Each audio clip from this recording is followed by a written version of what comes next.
And there we go, live! How's it going, everybody? My name is MrHurriicane. Today, NFL free agency officially begins. It's been unofficially a thing now for 2 days. The legal tampering period, which is an interesting concept in and of itself. But today, things can actually happen. People can sign contracts, people can get these huge Brinks trucks full of cash. And you know what's going to be happening here in just a few moments. We are 14 or so minutes away from the start of the NFL New Year. So Happy New Year, everybody. This is the new year that actually matters. How's it going, everybody? My name is MrHurriicane. 1 minute late. That's impressive considering that I could have been like 2 or 3 minutes late. But I got set up and ready to go. We'll talk about some of the moves that have already been rumored to happen, but I'm hoping that maybe we get some live updates that maybe Adam Schefter and Ian Rappaport didn't get catch wind of yet, but I doubt that there are going to be too many things that slip through the cracks, maybe some smaller contracts, but we know a lot of what we expect to happen. Maybe there are a couple curveballs thrown our way, but I'm looking forward to it. We're going to also do some practice here within the Bears franchise. I'm not able to do formation subs for my new playbook, but I have edited the playbook I was using to better fit what I like to do, and I'm going to display a lot of that today. So how is everyone doing here on this Wednesday? Now 13 or so minutes until showtime. I'm just making sure everything is good to go, is all.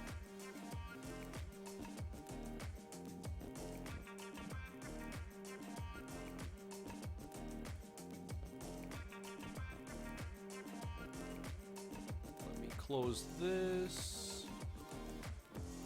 All right.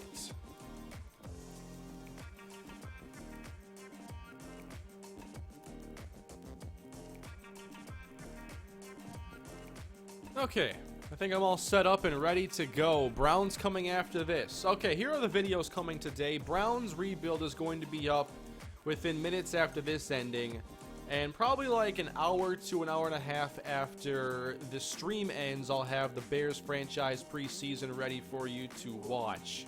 So I just realized that the preseason video isn't up, yet I'm going to be practicing with the final roster right now. So I guess, spoiler alert?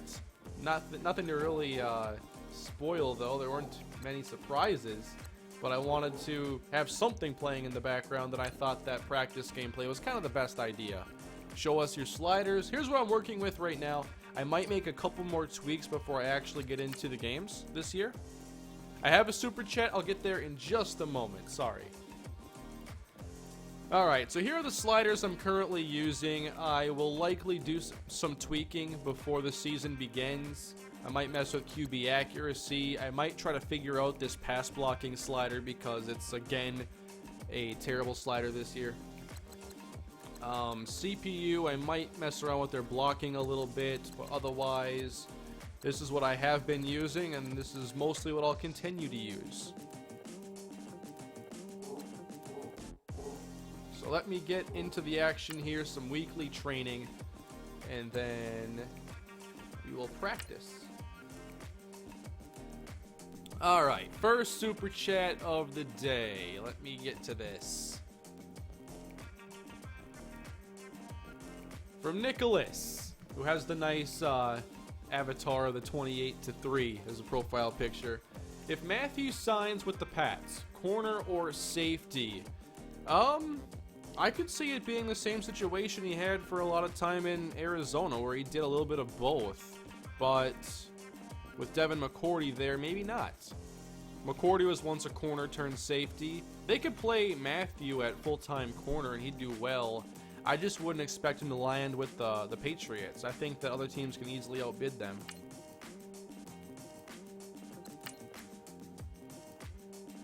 Alright, Bears CFM offense. Yeah, let's hop in. Super chat from RT Life. Sam Bradford arrives in Arizona by ambulance. I like Sam Bradford. You know, a one-year deal for Sam Bradford, there's not much risk there. What, a billionaire's out a couple $1 million? It's not going to hurt the team financially. Sam Bradford's a good quarterback when healthy. And I realized that in Minnesota when he had to come in for Teddy Bridgewater. And for the most part, Bradford was very good. He was a very good quarterback. 27 Super Yankee sends a super chat. I want to laugh at you for not liking the Cousins deal, but I can't since my team overpaid for Solder, even if he was in need and signed Jonathan Stewart. I didn't see the financials on the Nate Solder deal, but I mean, overpaying for a tackle isn't the worst thing you could do. Vikings did it twice last year and it worked out pretty well. Jonathan Stewart, it was cheap, and the free agent market right now is out of control. Look what these receivers are getting. Jerick McKinnon getting 7.5. I love Jerick McKinnon. He's a fantastic running back. I thought he was easily the best running back to hit the market this year. Of course, as a Vikings fan, take that for what you will. But getting 7.5 is serious money. That's top 5 running back money. And then in the receiver market, oh my, Paul Richardson getting 9? I didn't see that. Or was it close to 9? 8 to 9. Ryan Grant getting $30 million. I wouldn't have been anywhere close if you had asked me to guess what he would get. Solder got 4 years, 60. All right. I forget what the Vikings gave Riley Reef last year. Let's look up a little Riley Reef. If I ever want to see a quick contract, I always type a player's name and Roto into Google, and the top link is always Roto World. You can go to View Contract Details, and it's there pretty quickly. But the Vikings signed Reef to a 5-year, $58 million contract, so that's pretty similar. 4 years, 60 though, is more per year for sure. It is a step up. You're not going to see contracts go down until the salary cap goes down, and we're not there yet. If it ever happens. But yeah, as a Vikings fan, I'll be talking a lot about Kirk Cousins. Of course, he was in the thumbnail today, and I thought it was the most fitting thing to do being a Viking fan, and obviously having a lot of thoughts on the matter. Ever since they got eliminated from the playoffs, Kirk Cousins has been the talk of basically Vikings fans, and I really didn't want to get in on that for a while. I was pretty bummed after the playoff loss, but I never liked the idea of paying Kirk Cousins like the highest contract and all this guaranteed money, but I do have to say that I understand where they're coming from here trying to make this move because of the window they have. If the Vikings were a 9-7 or 10-6 team, I think this move makes a lot less sense, but because their Super Bowl window is clearly open, they were a Final Four team this year, their Super Bowl window is open, you can't afford to just just give Case Keenum a try if you think Cousins is the better quarterback. The way I came around to it the other night when I was thinking about it was how I don't think chasing value at quarterback is always the right idea, because at the end of the day, you have these different tiers of quarterback, and you need someone who is good enough. And if you think Kirk Cousins is good enough and he's better than Case Keenum, we've only seen Case Keenum play well for 1 year. If you think Cousins is better, and I'd say that he is definitely better, then how can you just no, let's save, $8 to $10 million and make our decision based on that? I think you go for the better quarterback. I think you go for the quarterback who has 3 years of production. He does have some things that have to get better, and he also has 3 years of proving he can stay healthy. So, I'm cool with the Cousins deal. I'm not excited about it, but I'm okay with it. I'm not really going to bash the signing. I think it's high risk, but I think that you have a little bit more of a safe floor with Kirk Cousins than you would Case Keenum, even though he did his work here. We've only seen it for 1 year. It'd be risky. And during this year, we saw some of his limitations. And we saw the ducks that were plucked out of the air by Adam Thielen and Stephon Diggs. We saw a lot of things that went right for Keenum this year. And how can you replicate it? How can you predict that it's replicable? I got a lot of super chats rolling in, so I will get to everybody. Don't worry. But I will get there. At the end of the day, for Kirk Cousins, I think he's a borderline top 10 quarterback. I do think most of us can name 10 quarterbacks we'd rather have. but hopefully he can elevate his status in Minnesota. Okay. From Anthony, he asks, where do you see Sue, Matthew, and Macklin going? I'm going to pull up some NFL salary cap space. The Matthew one is interesting because there are a lot of teams with big cap that could afford him. The Cardinals weren't comfortable with his high price at safety. And I'll be really inconsistent here with the gameplay. That's just kind of something for when I don't have to check anything on the computer. But regarding Matthew, I think the Texans would be a really interesting place for him to go because they do need some secondary help and they have a great defense, so why not make it a little bit stronger? I would like that fit a lot. Obviously not the Titans. They went and got Malcolm Butler, a move that I loved. I thought it was really smart. I'd say that the Buccaneers would also be interesting because their defense has been pretty bad, and a player like Matthew it'd be a step towards turning it around. For Ndamukong Suh, a dominant defensive lineman. That one I haven't been able to really figure out where he fits best. I've seen that the Patriots are interested. That'd be pretty scary. That would be pretty nasty.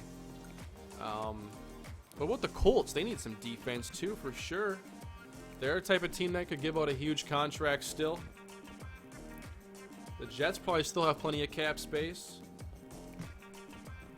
And then you asked about Jeremy Macklin. I mean, I don't think he'd get a very big contract. If I had to guess what he ends up with, it's going to be in the neighborhood of like 1 year and $3 to $5 million. I'd guess, but maybe more because this receiver market has been incredible. To anybody who really could use a veteran receiver, you know, maybe the Green Bay Packers have some interest, or maybe the Patriots would like Jeremy Macklin. I've always liked Macklin. I wasn't surprised that things weren't great in Baltimore, but he still probably has a few good years left.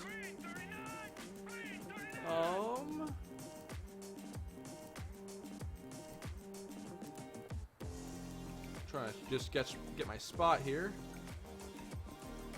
From Jeffrey, he asks, other than Kirk Cousins signing, any more free agents you want to see on the Vikes, plus your thought on the Bears' new weapons at wide receiver?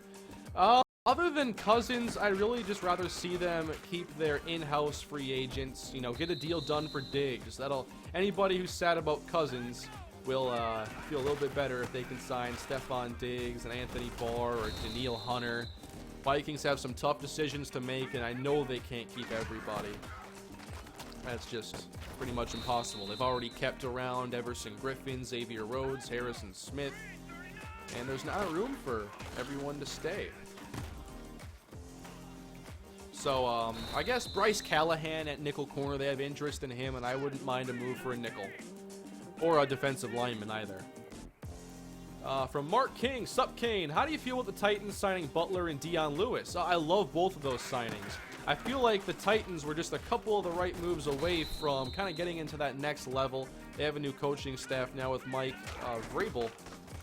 And I also like a lot of the pieces they already had with Mariota and Derrick Henry, and now they're giving Derrick Henry the keys, essentially. And they have a nice complementary back now. Dion Lewis, he can do a lot of the pass catch work that Henry isn't as good at.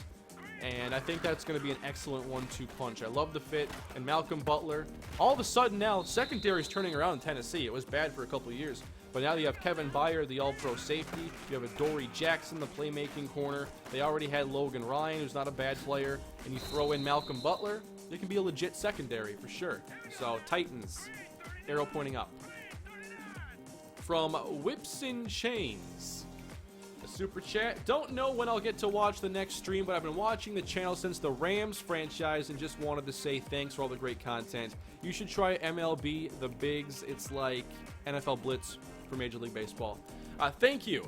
Thank you for the super chat. You've been here since Madden 25 with the Rams franchise. That's a long time ago. That was back in 2013. So closing in on 5 years.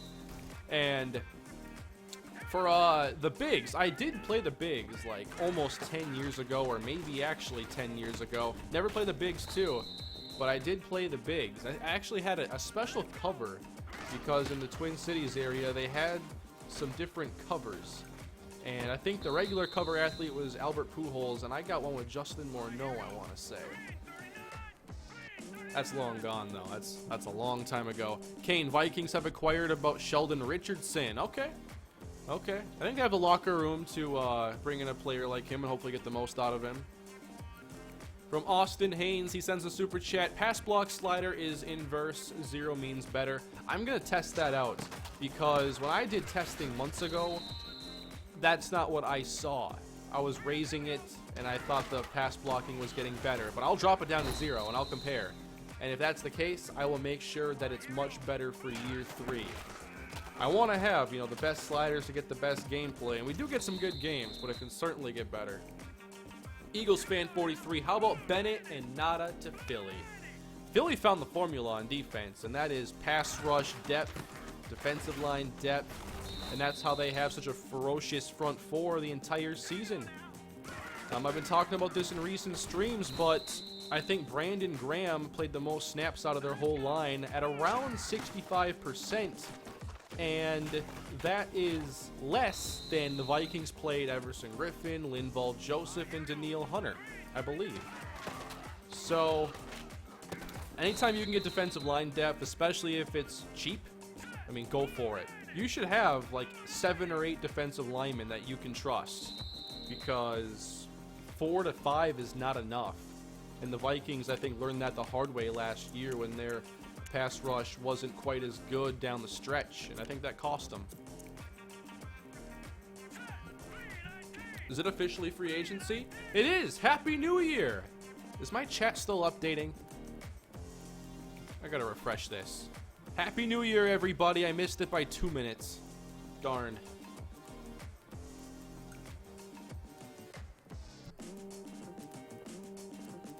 Honey Badger to Green Bay. I wouldn't like that. I would not be happy about that, especially being a Tyrann Mathieu fan. Anything happening? The Jets are signing Teddy Bridgewater to a 1-year deal worth up to $15 million. I wonder what those accelerators are. What are the incentives? I'm assuming they could be roster bonuses or maybe incentives based on playing time, but wow, that's big money. That's going to be an interesting contract to finally see.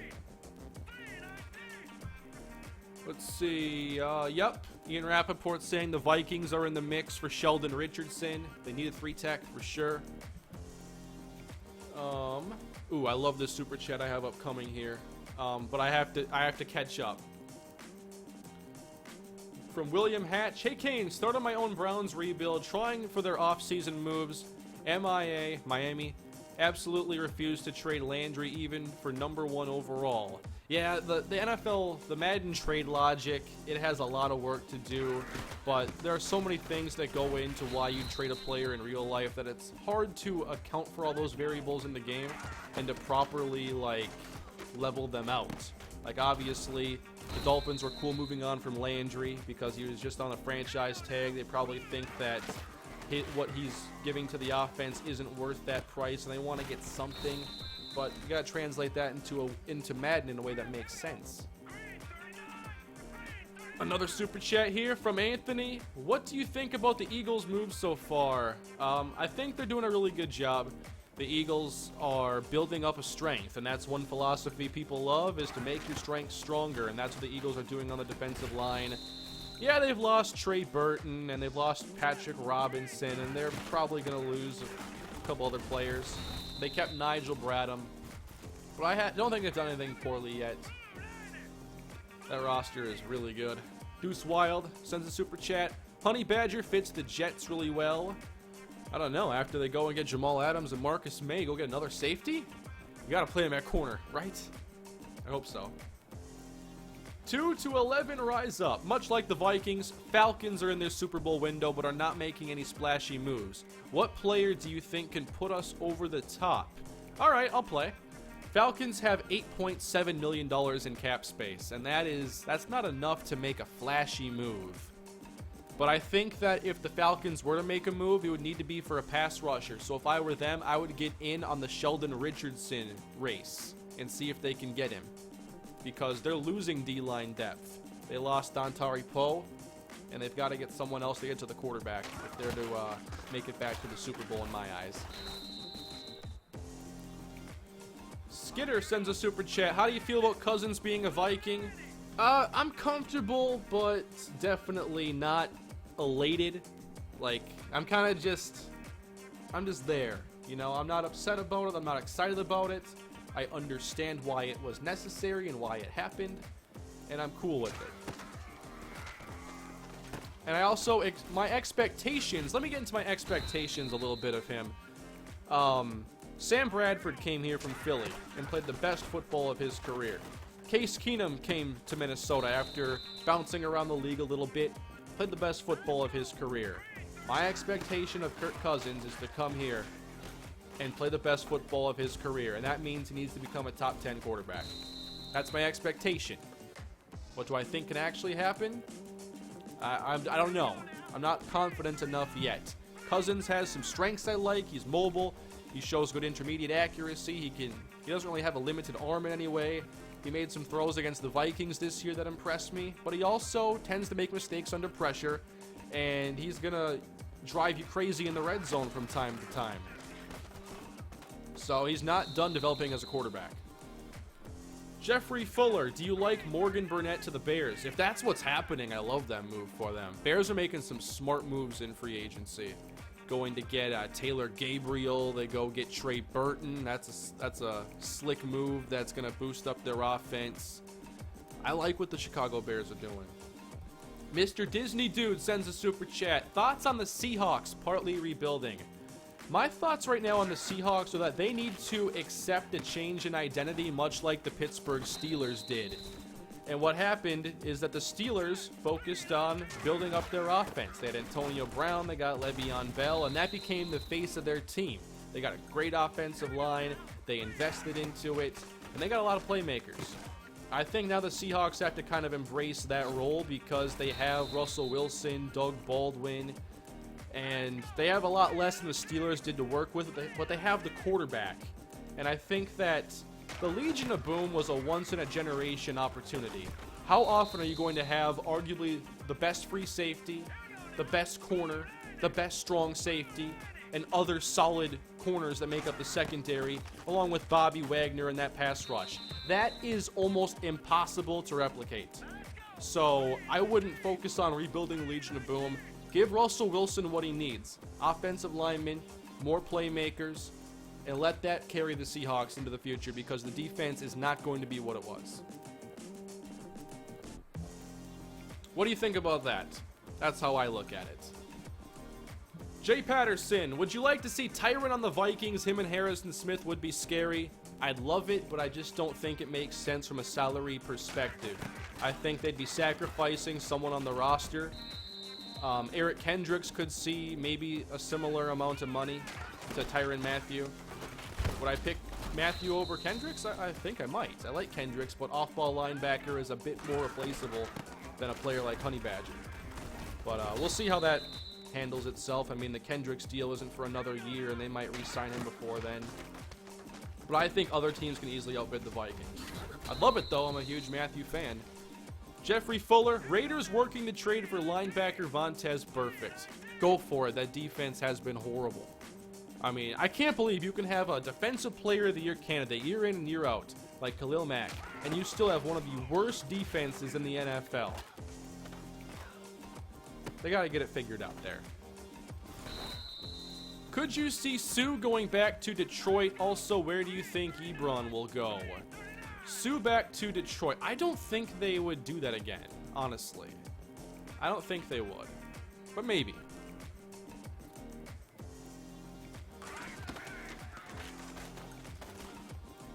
Trying to get some gameplay in every now and then. Where do I think Eric Ebron will go? I mean, the Bengals could certainly use a tight end. Perhaps that's an option. An athletic tight end. Everybody could use one of those, right? Just looking at some teams here. Not the Buccaneers. They paid Cameron Brate big money. What about as a compliment to Jack Doyle in Indianapolis? Or what about the Jets? Because Austin Seferian-Jenkins might be gone. Gotta replace him. What about the New Orleans Saints? You know? I think there'll be a little market for Ebron. Ebron might get a little more money than we'd expect. From Colt 456-100, you think the Vikings going after any other big names in free agency? Can't see it. Not with giving Kirk Cousins all this money and then needing to sign their own players. This is their one splash this year, to me. From Ashrin Maccabee, just like I said in Twitter, I bet you go Jets next year now that they have Teddy. I might. You know, I'll probably go AFC next year in a franchise. I can't guarantee that. But the Jets will probably be an option. But I also think the Dolphins could be an option because they're kind of starting over in a way. Brett Harvey sends a super chat. Thoughts on Ebron and Jordy meeting with Seattle? Do it. Got to get some playmakers for Russell Wilson, just like I mentioned. And I'm not sure what Jordy's cost is going to be. Maybe it's not actually going to be that cheap. But the Seahawks should try to find any value out on the market they can.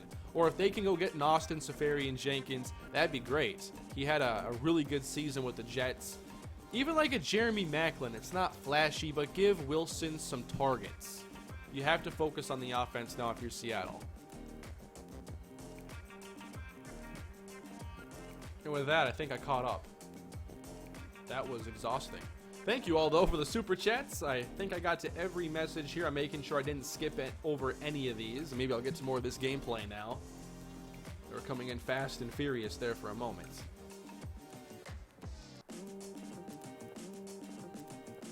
I think I got all of them.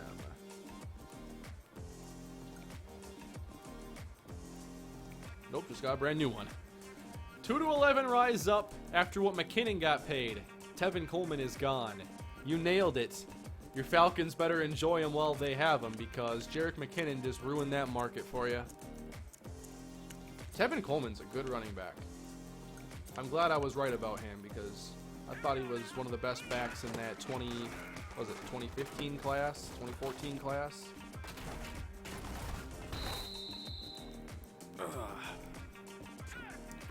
Safe to say Seattle is retooling and not rebuilding. I think it's more of a rebuild, personally.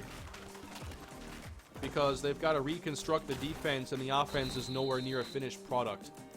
The difference between them and other rebuilds is most rebuilds don't have a franchise quarterback who's proven himself for 6 years, and Russell Wilson.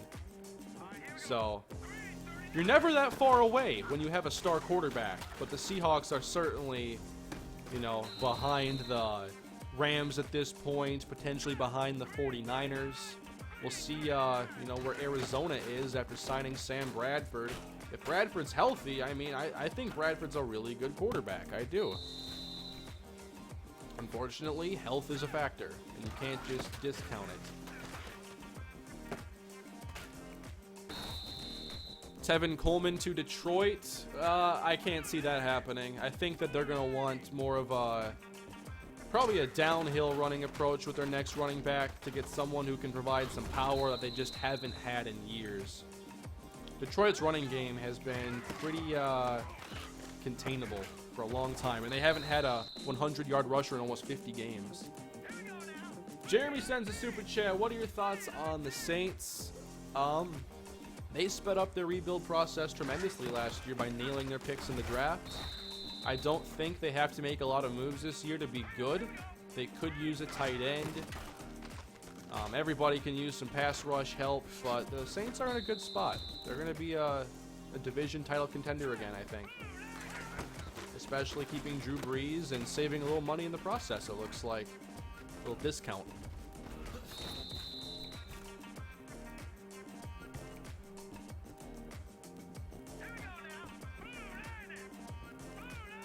Let's see, is any news rolling in here? Patriots re-sign Rex Burkhead to a long-term deal. That's interesting that the Seahawks or the Patriots keep a veteran running back on a multi-year deal potentially. Ravens get Ryan Grant and John Brown, and they gave Ryan Grant big time money. It was like $30 million.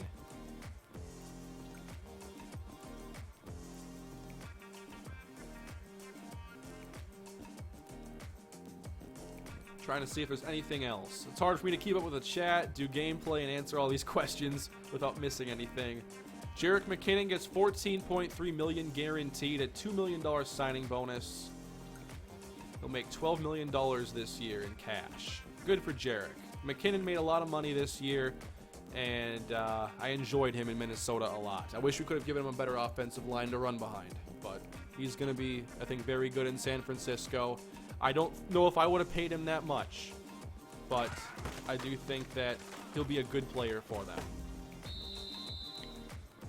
22 Gaming. My Colts have not made any signings in free agency despite having the third most cap space. With that, what do you think we could get in the draft? If I were the Colts, I would go get Bradley Chubb. One thing that they lacked on defense ever since Dwight Freeney and Robert Mathis is a dominant pass rusher. And it's hard to get far in this league if you can't rush the quarterback. So that's what I'd do if I were them. Build up the defense, continue to do that. I'm shocked, though, that they have been radio silent, it appears, in free agency. Have they done anything notable? Maybe I missed something. Oh, the Chargers don't need Honey Badger. Their defense is good enough. They'll go over the top with Tyrann Mathieu. Amendola to the Dolphins. Yeah, I mean, kind of replacing that Jarvis Landry role with him and Albert Wilson. But it wouldn't excite me. Those are good complementary pieces, but you need to have a good main course to be excited about. Devontae Parker can be that.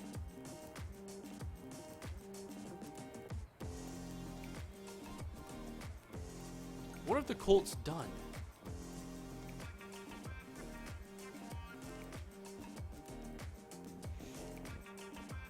Yep, Paul Richardson's going to Washington. That was a bigger contract than I expected. I thought maybe the Panthers could get him on a discount, but nope, no discount this year for receivers.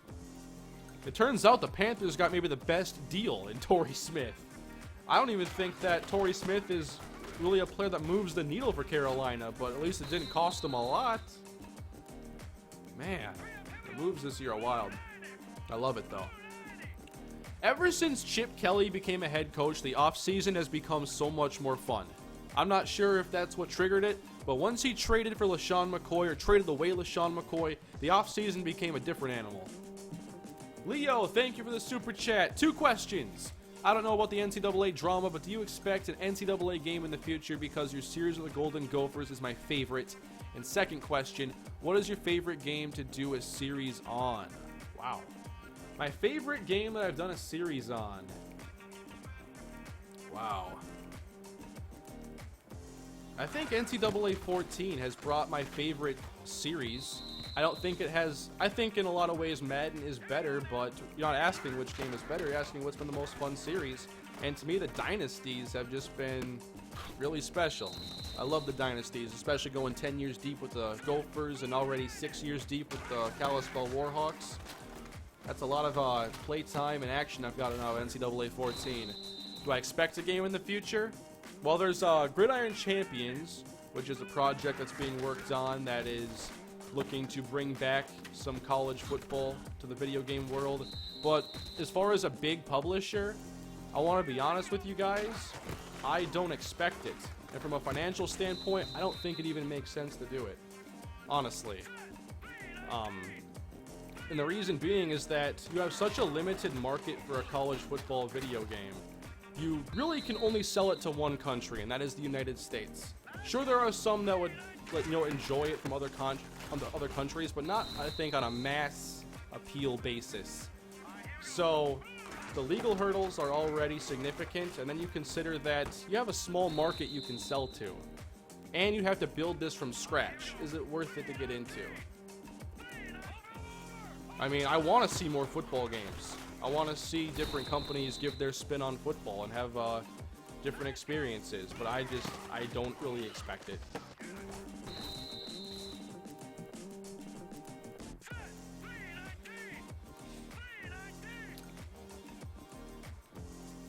From Pape No Nation. I'm sorry, I don't know how to pronounce this.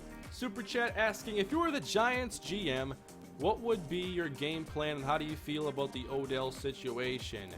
I don't really know about the Odell situation. There are a lot of things that happen off the field, and I feel like we almost never get the full story, so I rarely ever dive in on different issues for players, just because I feel like just because I look for more information doesn't mean I'm going to find enough.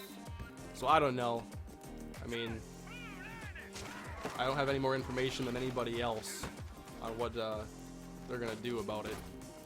If I were the Giants GM, though, I mean, I'd look at that offense and I'd be really excited about, you know, Sterling Shepard, Odell Beckham, Evan Ingram. I'd go and get a running back. If they went and got Saquon Barkley early, I think that's justifiable at number 2. And that would create a pretty dangerous offense for sure.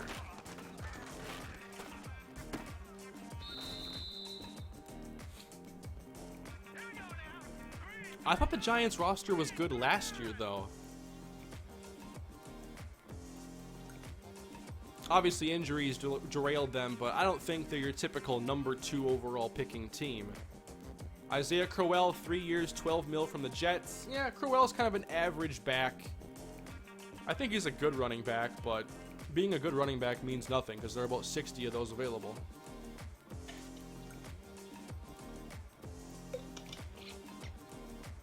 Good for Jarek, though. I like that contract for him. Just like seeing him get paid big money. Dolphins officially releasing Ndamukong Suh and Julius Thomas. I wonder what Thomas is going to get. That fell off fast. Saquon Barkley won't be available. He's going first. Well, who's taking him? Because they're not paying Carlos Hyde 15 mil and then paying even more for Saquon Barkley. Number 1 overall pick is pretty expensive. Leo sends another super chat. I have another question. What do you think the top picks in the draft will be? I think we're going to see potentially 3 quarterbacks, but at least 2 in the top 3. Let me just look at the draft order here because I want to talk about potential trade-ups too. Number 1 we know is the Cleveland Browns. I expect the Browns to take a quarterback at number 1. If I had to guess who it would be, I would say probably Sam Darnold.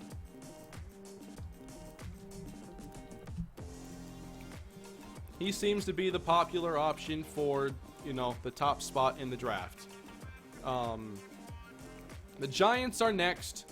I could see them going Saquon Barkley or trading down to someone who trades up for a quarterback. Maybe it's Josh Rosen. Maybe it's Josh Allen. I have no clue how you separate those quarterbacks right now. Then the Colts at 3. I think the Colts stay put and they go Bradley Chubb. That, to me, is the easiest one to lock in.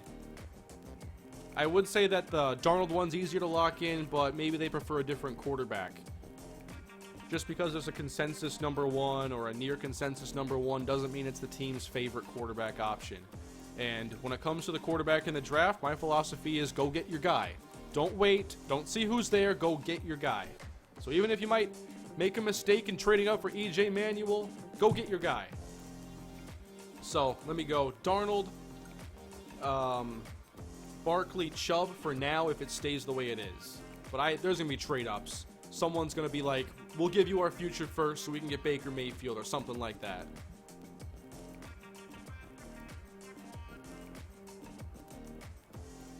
Super chats rolling in from John Zaplinski. Hope I said that correctly. Maybe I did not. How do the Lions fix the running back position? First round or later round of the draft? Any sleeper backs in the draft? Would Murray or Hyde work for them? I think you're on the right track. They could go early for a player like Darius Geis, or there's always running back value. I can't think of a draft where there wasn't running back value. A value guy I like is Rock Thomas. Sleeper backs, I guess that kind of explains that. I don't know a lot about this class yet, but I'm slowly getting some thoughts. Would Murray or Hyde work for them? Well, Hyde's a Brown, so he wouldn't necessarily work. But DeMarco Murray, I wouldn't be excited about the Murray signing if they did that, but I think it'd be a good move. because Murray does give you some pass catching value, and the Lions do ask that a lot of their running backs. A super chat from Skenny TCT. What do you think about Sue or Matthew to Tampa? Yeah, they have the cap space to make maybe both of those moves, maybe not. Cameron Brate contract, I forget if they've done anything else. Mike Evans contract. Matthew, I could see them getting into a bidding war and winning. I mean, who doesn't want to go and, you know, no state income tax, sunny weather down in Tampa, Florida? I mean, Matthew, he's from Louisiana, correct? So he's from there, goes to Arizona. I wouldn't want to go play in the snow if I were him. Heck no.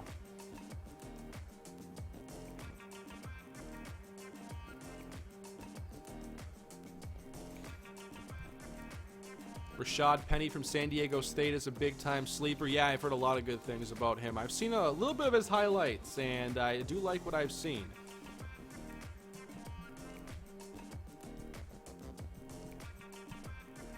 Did Titans overpay for Butler? I don't think so. I think that there was a fair market price, and I think Butler's a good player too. So I think they'll be happy with that move.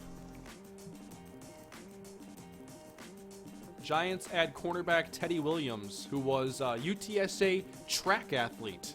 Fun fact. Didn't even play football there. They didn't have a football team yet.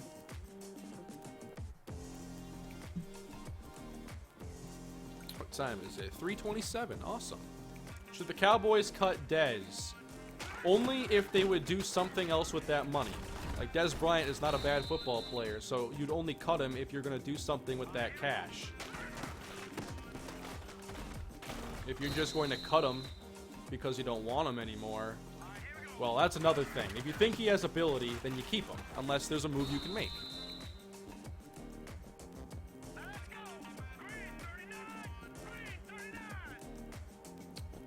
Kyle sends a super chat. Where do the Steelers go in free agency / the draft? Not a lot of cap room, but plenty of holes to fill if they still want to compete for a Super Bowl with Big Ben. Yeah, what they need to do, I think, is focus on more defense. They go TJ Watt first round last year. They've tried going heavy on defense, and not every pick has worked out. Sadly, the situation with Ryan Shazier likely means they're going to have to address that linebacker position this year so they can shore up their defense, because it wasn't the same without him. I think going to get a linebacker in the first round would be a good bet. Considering the linebacker value toward the top, I think someone could be there for them. Maybe even to trade up a few spots to ensure they can get a talented player. I'm not sure what order they're going to go in, but between Tremaine Edmonds and Rashawn Evans and other inside linebacker options, I think there'll be one.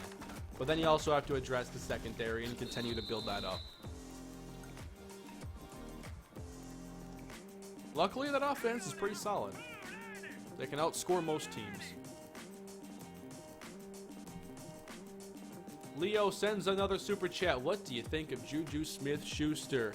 Steelers nailed another pick by getting him. Receiver, like, the narrative is starting to change because receivers are actually doing really well as rookies now for the last 3 years. But I still am really impressed with what Juju has done because of how young he is. So I think for him to make an impact as early as he did at just 20 and 21 years old during his rookie season, I think that he can be a star. I think that he and Antonio Brown could be one of the best 1-2 punches at receiver in the league. And perhaps they already are. Then you consider Martavis Bryant, and it's hard to beat, you know, find a top 3 you like more than that.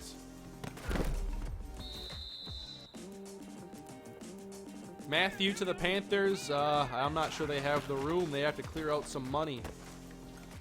They already paid Bashad Breeland $8 million a year. Thoughts on Cooper Kupp? I think Kupp is another solid option. He showed he could handle the volume this year in Los Angeles. I think Kupp's a solid receiver. Let's switch up the plays here. Why did Seattle first round tender Deion Jones? Probably because they're desperate for some pass rush like everybody else. And they must have saw enough in the limited time they got with him that they don't want to let him go. Can't say I disagree with the move.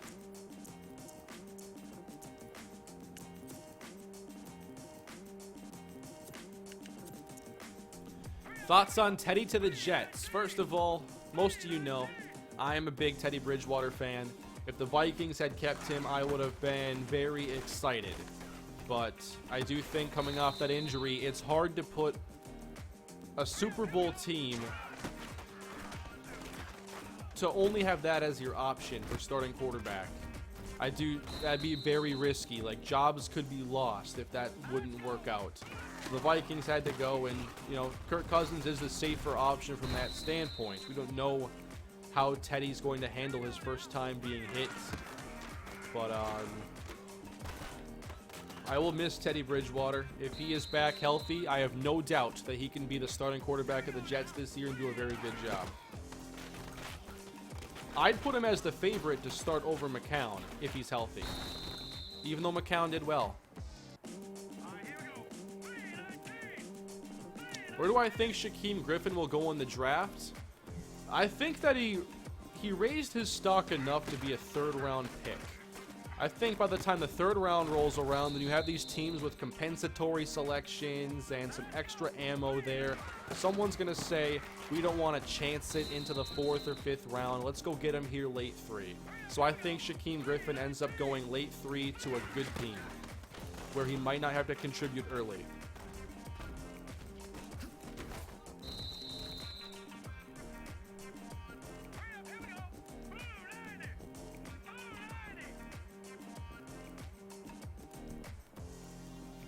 Wait, Ryan Tannehill just got an extension?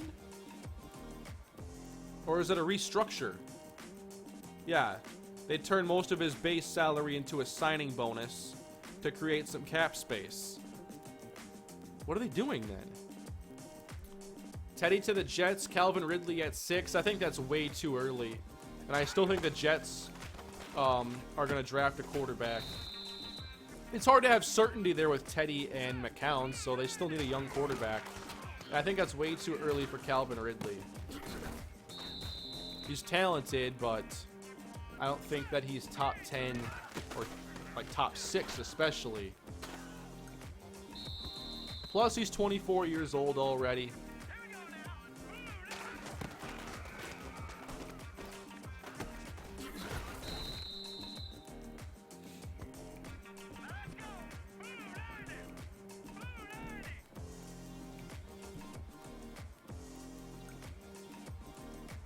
Where is Jordy Nelson going to go? Man. I think that the Seahawks would be a good landing spot for him, given they already have Russell Wilson and Doug Baldwin. I think Jordy needs to go where he can make some plays downfield. I don't think he's washed up as many people do. I think that just being with Brett Hundley, there was never a chance for them to get on the same page. And what he had with Aaron Rodgers was so special. Where is your Kirk Cousins jersey? I don't know. I have a Teddy Bridgewater shirt. Why is it the Vikings always have to let me down like this? I'm going to miss Teddy a lot. Should the Texans go for A.J. McCarron to be backup? I suppose. I'm not sure what his market is going to be because almost everybody that needs a quarterback went and got one.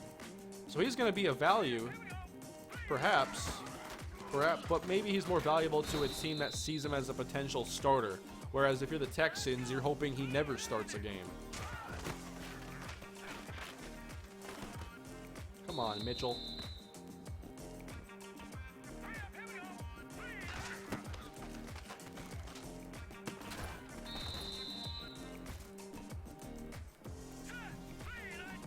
Change music? We can change music.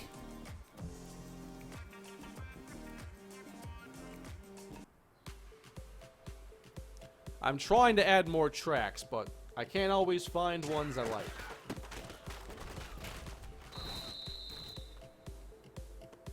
Do you think the Patriots dynasty is over? That's a super chat from Skitter. Do I think the Patriots dynasty is over? If I had to predict, I would say they've won their last Super Bowl in this era. But I feel like that's usually like saying a team is not going to win a Super Bowl is pretty much, you know, it's not like the hottest take. Most teams are, no team is likely to win the Super Bowl. But I do think that, one, I think the Garoppolo trade could prove to be a huge mistake. And I don't think that they're going to win another Super Bowl. I still think that they are the division champs, though, because no one has shown they can compete with them.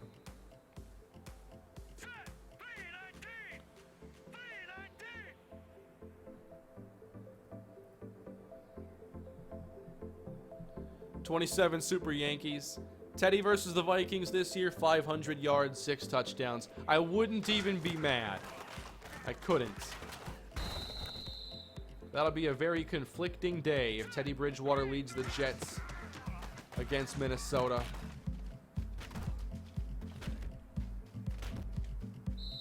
He's the most beloved Viking to leave in a long time.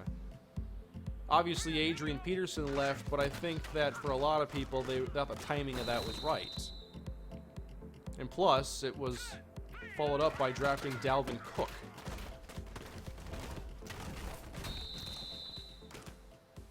Yes, I did play a little football when I was younger, not a lot, but I played corner and running back, and a little bit of safety. I enjoyed playing corner. I did not enjoy playing running back.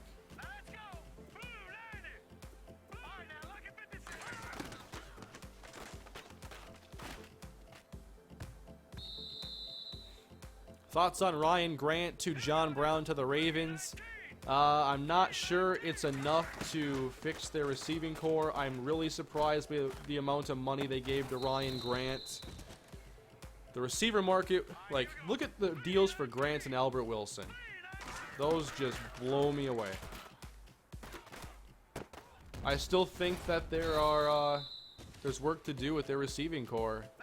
And when you make 2 free agent moves and that's still the case, like, that's kind of disappointing. I think it helps a little bit.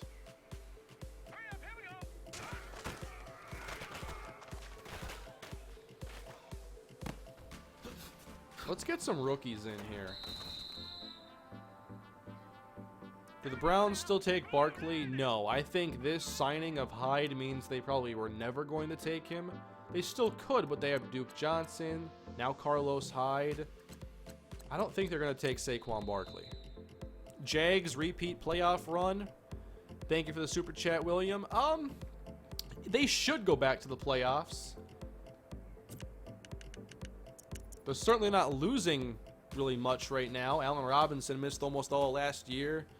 They still have a great roster, and they've gotten a little bit stronger by getting Andrew Norwell. So I would expect the Jags to be back, especially in the weak AFC.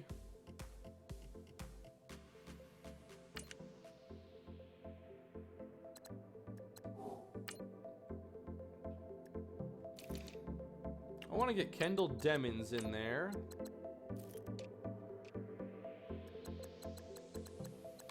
I guess there aren't a lot of backups I want to get into action. Maybe, I can't even use CJ or Ross. Let's go Brookins and Cohen. I want to see more of Joseph Brookins in here.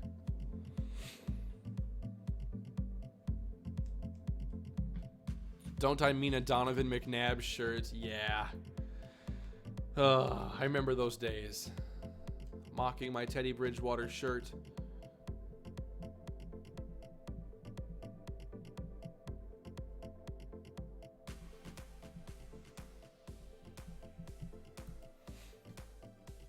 Amari Cooper could have been your Allen Robinson move. Yeah, it should have been too. I offered him $47 million. 7 more than the Browns offered. Oh, wow. Nice super chat here from Liam. Thank you very much. That's very generous of you. And he says, lovely your vids. Who makes the biggest splash this year? Thank you, Liam. I think you just made the biggest splash. But in terms of the National Football League, if you're talking about a free agent signing, I mean, the Kirk Cousins signing is pretty big. That's going to be the biggest contract out there right now. As far as a team that maybe makes a big splash and can ascend, what about the Chicago Bears with what they've done so far? I think they're making some smart moves. I think they have a pretty good coaching staff in place. I also love what the Titans are doing. If San Francisco had gotten Allen Robinson, I'd have to say them. San Francisco should be in great shape.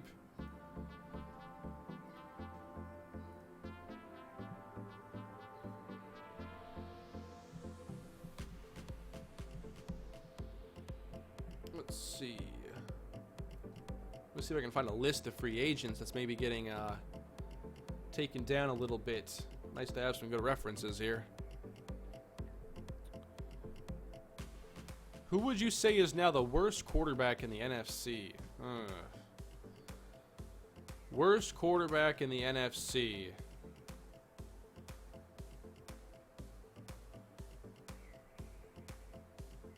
NFC has some good quarterbacks. Wow. It's the AFC that has to go draft them all.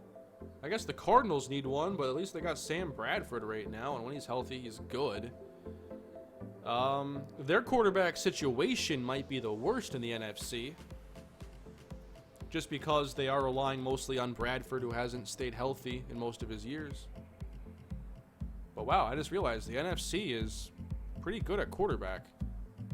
I guess, I mean, I don't think Mitchell Trubisky is a terrible player, but you'd have to have him maybe as the worst right now just because he hasn't really proven anything yet in the league. He's only had 1 year, and the rest of that conference really has somebody.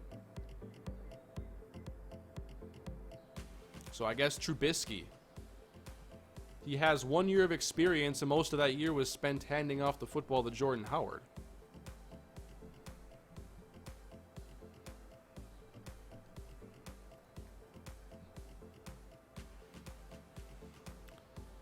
The Scout sends a super chat. Anything Oakland can do in free agency to help the secondary? We've got a great D-line and linebackers, but Carl Joseph is our only good secondary. If they want to go get a corner, I mean, I think they should be in that Dominic Rodgers-Cromartie pursuit, but the Raiders don't have a ton of cap room. They're toward the lower half of the league, so corners don't come cheap. Receivers aren't cheap, and neither are the players who are supposed to stop them. So I'd say DRC potentially. Trying to get a list of stuff here if I can.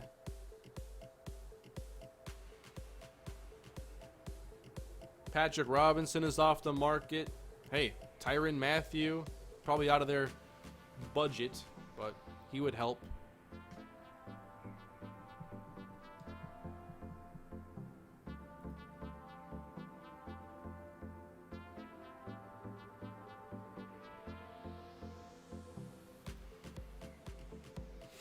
Very hard to use over the cap this week, the most important week of using it.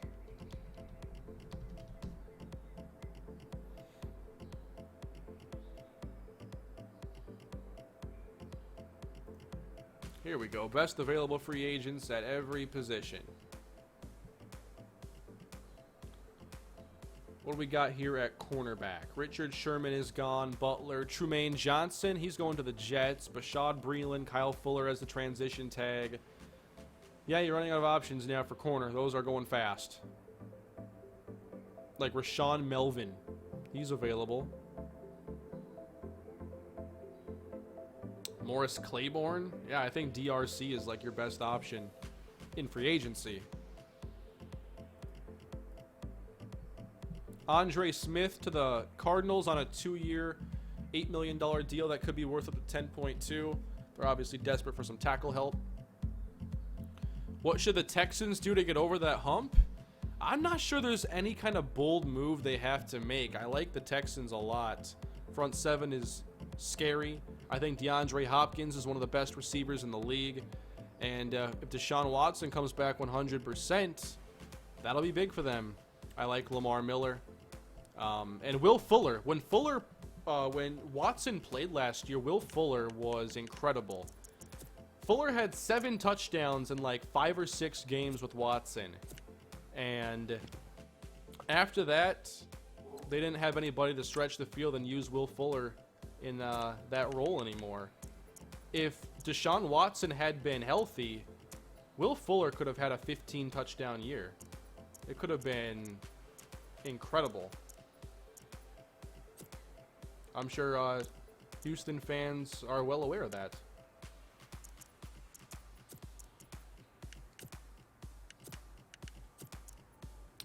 Oh yeah, Joe Thomas retiring. I'm a little bit surprised because of the moves the Browns are making. The fact that we all know he does like Tyrod Taylor.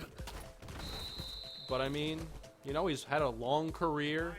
Now he's had his first major injury. I'm not sure if anything has to do with that injury. But I assume you'll still hear from him on social media and stuff like that. He won't be out of the football sphere at all. Derek Vance sends an interesting super chat. Who will have the better year? Alex Smith or Pat Mahomes? Oh, man. Let's go with the young Pat Mahomes. Just because they go out and get Sammy Watkins. They have Tyreek Hill and Travis Kelce along with Kareem Hunt. I like the pieces around him a little more than what Smith is going to have in Washington. And if Andy Reid continues to hold up his reputation of developing young quarterbacks, Mahomes just got a whole year to sit. Let's go Patrick Mahomes.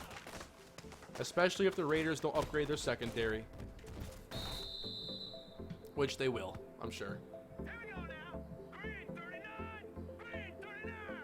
Get some water.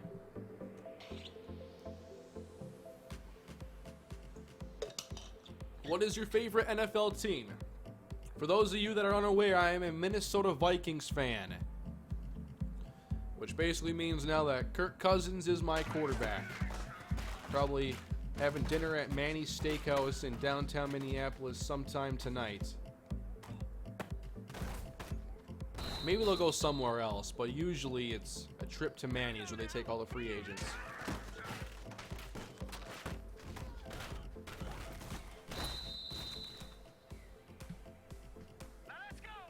Who should the Panthers take in the draft? They should go and get an impact receiver if they can get one. I think Devin Funchess proved himself last year to be a good, at least number 2 option. Funchess impressed me. Torrey Smith doesn't add enough. And Curtis Samuel, we don't know enough about him yet. I did go back to watch Samuel's touches. They were mostly manufactured. I do think he has some talent, but they need a true receiver that can complement Funchess. And maybe a player like DJ Moore is who they're targeting. Thank you for the super chat, Liquid Jesus. I just got Amari Coopered and Madden by Jadeveon Clowney in my Browns rebuild. So much rage. Also, I still think Saquon goes number 1. I disagree with that. But I think it's an interesting debate to be had.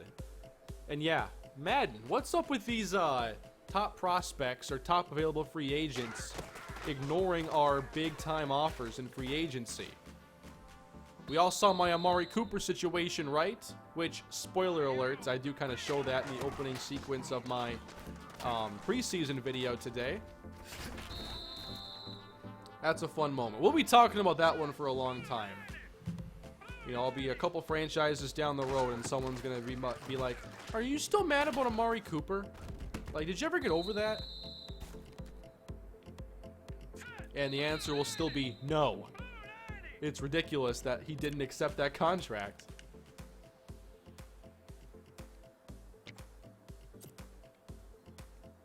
Added a wrinkle to the playbook, by the way. Tariq Cohen was supposed to be the quarterback there, but I guess they didn't do it.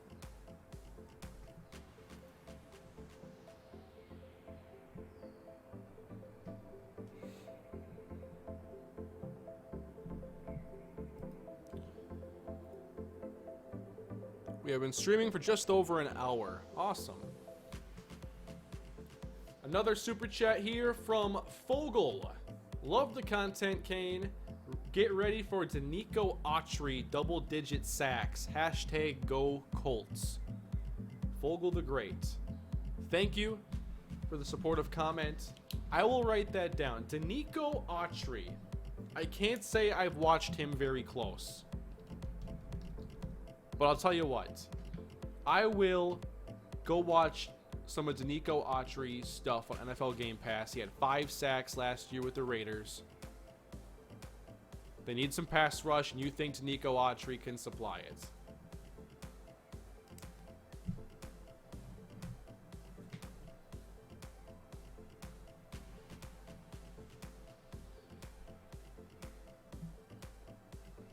I'll see what I think. I'm not sure if I'm going to remember who, or how to, like... Maybe in a stream, I'll be like, I did end up watching Danico Autry, so it's going to be up to you to find it. But thank you for the super chat. Why hasn't Tyler Eifert been picked up yet? Best tight end in the league when healthy. You answered your own question.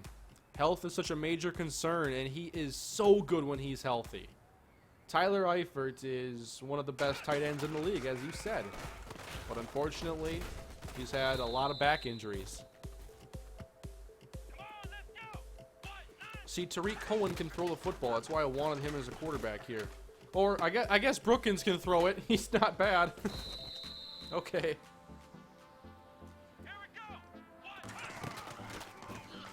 Little Wildcat action here.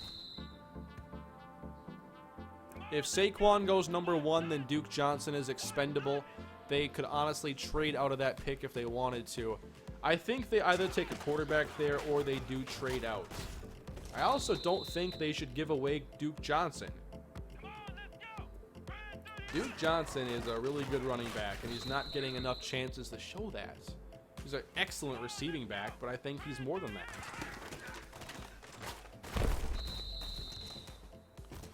I think when Duke Johnson hits the open market, he could see a huge payday. Look what Jerick McKinnon does as a receiver. Like, his rushing numbers aren't going to blow you away. But what he does as a receiver is pretty special. Let's go single back. Bunch ace. No, flip the plays. I added a lot of play action bootlegs too, and I added some read option for Trubisky.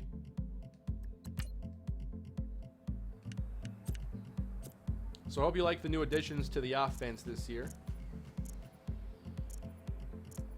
I think I added this ace slot package too. But yes, this is the one. Okay, some are designed to go one way, some are designed to go another. Here we go now. 319. Thank you for the super chat, Damone. He just says, I think he was a little confused with the super chat thing. He says 2.00. I think he was trying to specify the amount. That or he was just saying $2. Thank you for the super chat. I appreciate it. Are you uploading Browns franchise today? I am. Once this is over, a few minutes later, Browns is going up on the second channel. And then maybe an hour or so after that, Bears preseason on the main channel. Don't blitz me. I'm trying to run some fun plays. Here we go now. Green 39. I said don't blitz me, please. You know what? I'm going to call... Well, I guess I'm not, because I want to see man and zone looks. I was just going to call the plays for him. Hurry up, here we go. 319. Here's an interesting play with Shaheen in motion. We go play action, and then boom in the flats. Or we have one of those seams. How well do you think the 49ers are going to be this year? Also love your content. Thank you, Tanner. I think the 49ers are going to be a really good team this year. I am a believer in Jimmy G. I'm not sure to what degree I think Jimmy's going to be successful, whether it's a top 5 quarterback, top 10, but I think that he's going to provide stability at the least. I think that if they had gotten Allen Robinson, though, like, there'd be a lot of discussions about that team and the playoff contention, and they might be there this year, but I do think they need another playmaker, and I'm a little surprised that they don't have they didn't get in on the Robinson deal a little bit more. Robinson got less than I thought he would, a little bit.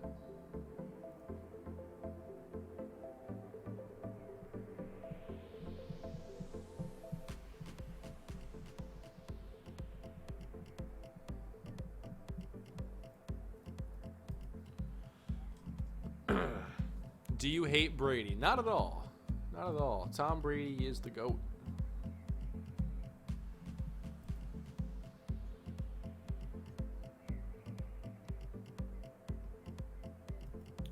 What do you think of Lamar Jackson, and who do you think is going to draft him? I like Lamar Jackson as a quarterback.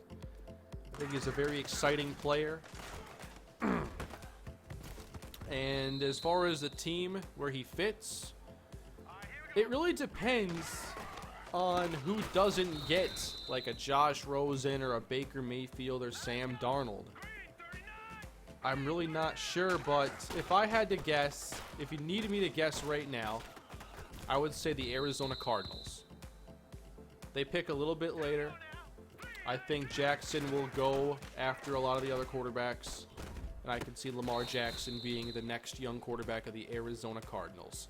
From a Louisville Cardinal uniform to an Arizona Cardinal uniform.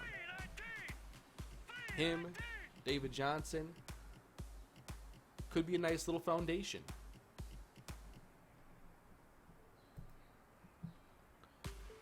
Super chat in from VIP Dax. Thank you for the super chat. Been watching since the Vikings franchise. Keep up the good work. Also, what about Chubb to Browns? Thank you. You've been here since the beginning. That's awesome. And what about Chubb to the Browns? I would love that. You pair up Myles Garrett with Bradley Chubb and have one of the best young edge rush duos potentially in the league. Like, that's never a bad idea. I think that he doesn't make it past Indy. So the Browns are going to have to figure out how to get the number 1 and 2 picks. That or not take a quarterback number 1 and instead take Chubb number 1 after selecting Garrett at number 1, which I think is unlikely. But yeah, that'd be exciting. But I think he goes to the Colts.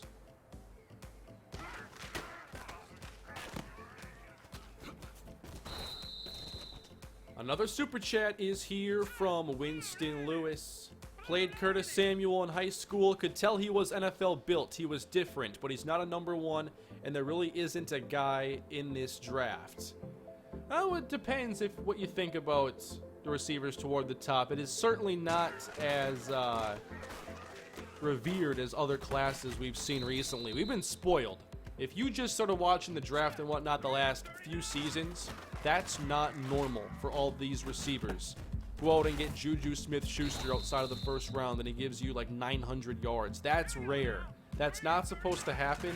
And we had 3 years in a row of just outstanding receiver classes. So now we're regressing to the mean. And whether or not there's a number 1 guy, there are playmakers out there. Whether it's a DJ Moore or a Christian Kirk or there's a James Washington from Oklahoma State. There are playmakers out there that can certainly help the Carolina Panthers. But yeah, I'm sure Samuel was not a fun player to play against in high school with that speed and his burst. Kyle, thank you for the super chat. Do you think a team with an average roster but a great coaching staff could win more games than a great roster with an average coaching staff? My uncle coaches with the Steelers, so I'm biased. That is a really interesting kind of football philosophy question. Would I rather have a great coaching staff with an average roster or a great roster with an average coaching staff? I think I'd have to go with the great coaching staff because I think that an average coaching staff might limit your ceiling a little bit. We see some teams that underperform their expectations because of coaching. I think that happens quite regularly in the NFL, and that's why there's so much coaching turnover. Whereas you do have teams that outperform expectations because coaching is good. I think the Patriots are an example of that, of getting players who are kind of unheralded and, you know, not the most experienced or the fastest or the best, but they know where to put them and they know how to get those players in their best spots. And so I think that the great coaching staffs are better at developing players and turning average players into great players, so I'll take the best staff.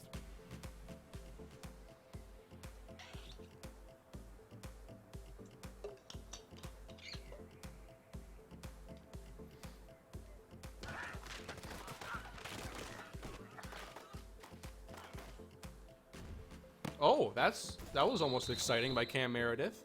Falcons sign Fusco. Fusco was really good at the Vikings before, I think it was a pectoral injury. Wasn't quite the same after that. Browns are moving Randall back to free safety, so probs no Fitzpatrick. Yeah, I wouldn't expect Minka, unless they wanted to play corner.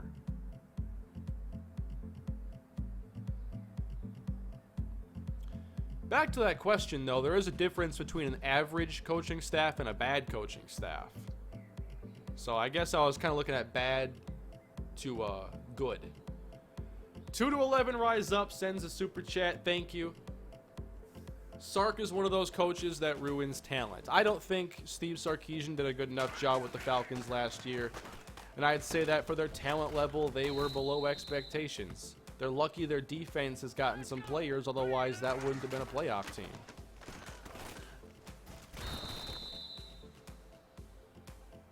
All right, here we go. Blue 90. Blue 90. Former Bears and Packers guard Josh Sitton will be visiting with the Miami Dolphins. All right, offensive line help down in Miami.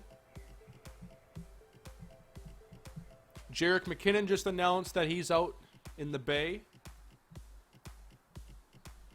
I'm happy for McKinnon.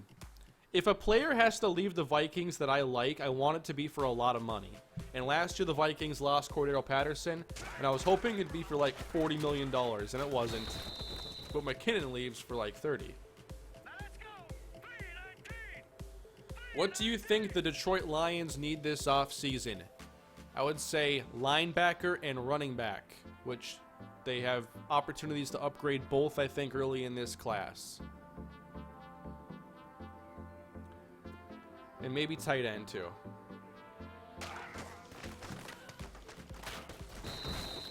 And there are some athletes in this class for sure. It's exciting.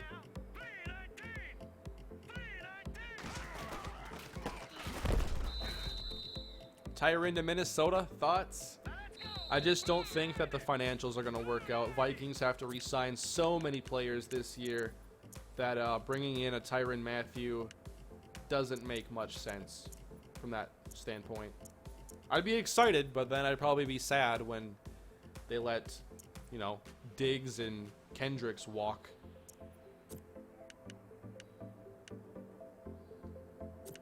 I think, who are the most important players they're going to have to keep? I would say that, oh man. I don't want to have to make the decision. I want to keep them all. Because, like, I have to put Danielle Hunter at, like, the very top because pass rusher is, like, the most important job outside of playing quarterback. And Hunter is, like, 24. They drafted him when he was, like, 20. He was the youngest player in the league as a rookie. So, I don't want to see him go anywhere else with his talent and youth. It can't go away. But then Anthony Barr, you can't replace an Anthony Barr. You don't go into the draft and say, let's just find another Anthony Barr. Good luck. You'll be looking for years. And then Diggs, I mean, we know how valuable he is to this team. You can't let him go.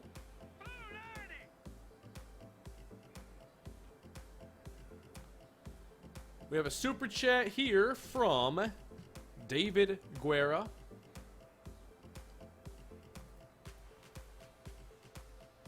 It says, hello, Timothy. What did I miss so far? Basically, it's just been non-stop discussion about free agents and various teams and what I think about what they're doing or where they're headed. So I'm not sure there's anything that really stands out. It's just a lot of, you know, what do you think of this signing and what should this team do to get better? How do you think this is going to play out? Tremaine Edmonds is Barr-like. Yeah, Tremaine Edmonds is like Anthony Barr. That's a fair comp. But the Vikings are not going to be in a position to get him. Not at 30. Tremaine Edmonds and Anthony Barrs do not go 30.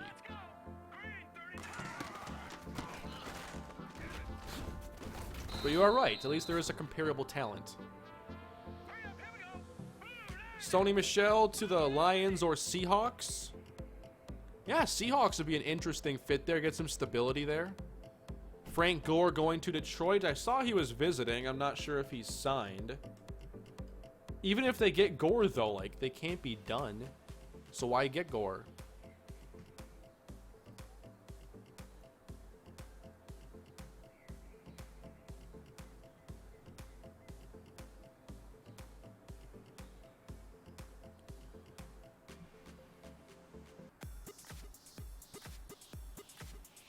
Another super chat here from King of Cobras. Thank you for doing what you do. You're such an inspiration. Now on to the free agency front. Vikings have inquired about Sheldon Richardson. Thoughts? Thank you for the kind words. I never thought that, you know, this little YouTube thing would ever become what it is. But I thank you for the support and all of you who have supported me for all these years. But Sheldon Richardson, I think that it's a good fit for the Vikings if they can bring him in. They surely need the defensive line depth. And in what is already a fearsome front four they have, that would surely complete it. And I think Mike Zimmer is the right kind of coach to get everything they can out of him. That'd be a great bargain. It might only be for a year or so, but I'll take it.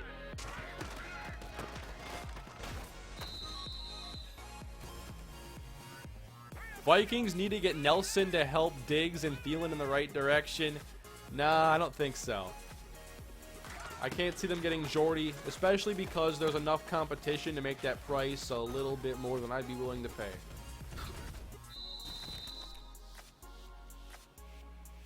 Wasn't here for the beginning. What do you think about Cousins to the Vikings? I'm cool with it. I understand why it was a necessary move for the Vikings. Much like the first-round pick for Sam Bradford was necessary. I think Cousins is a good quarterback. Can he be good enough to get them where they want to go? That I'm just not sure enough about. I'm not confident enough. But I think Cousins can be very good here. I know everyone is, you know, talking smack about Cousins and the Vikings, but you're still going to look to draft him as your fantasy football quarterback here in a few months. So settle down.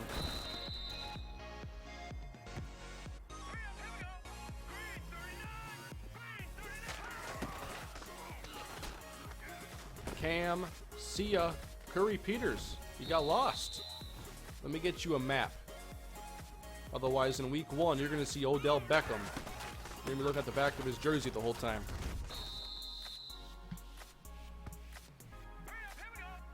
Releasing Ebron opened up $7.7 million in cap. That's a lot of cap space that Ebron, I don't think, ever lived up to.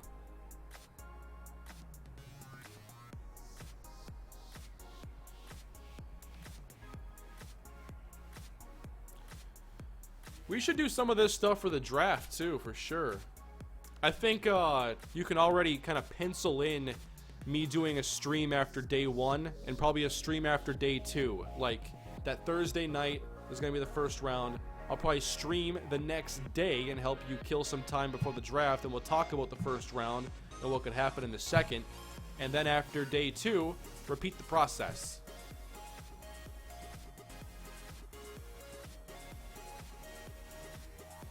Next, dark horse team. If you want a true dark horse, I would say the Bears. If they have the right coaching staff and the right quarterback in Mitchell Trubisky, they're going to have some weapons now to make some noise. So, don't sleep on the Bears. They might be coming out of hibernation at last. That's pretty cool. I will do a mock draft, yes. You can tear it apart any which way you choose.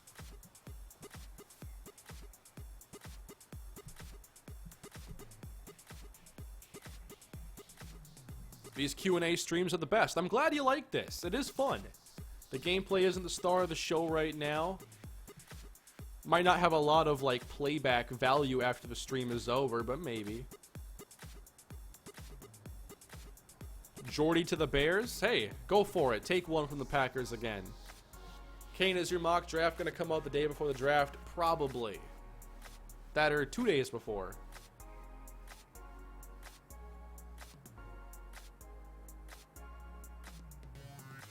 Trying to loosen my Fitbit here. Sorry, it's been bugging me. I like it at a certain looseness.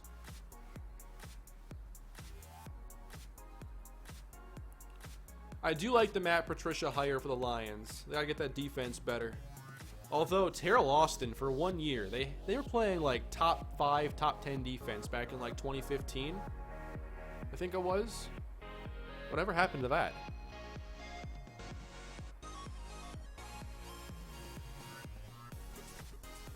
Could the Browns get Nelson since Thomas retired? Jordy Nelson? I don't see Jordy going to the Browns at any price point. It'd be like 20 million maybe, but I don't think so.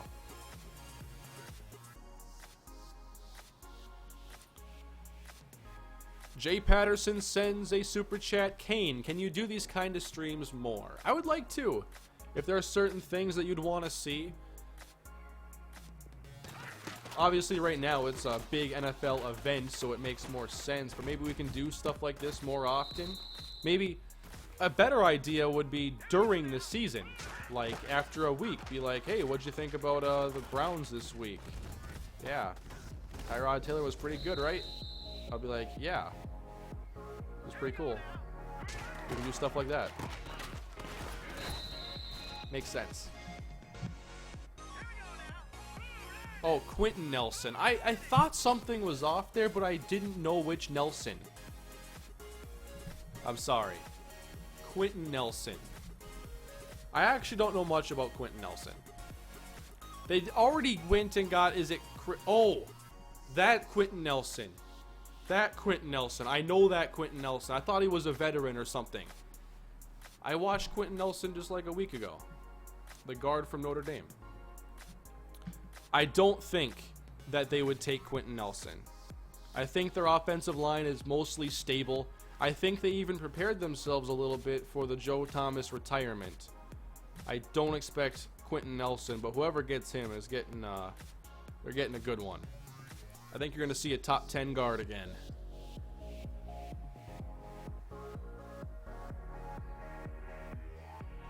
My bad, I just forgot.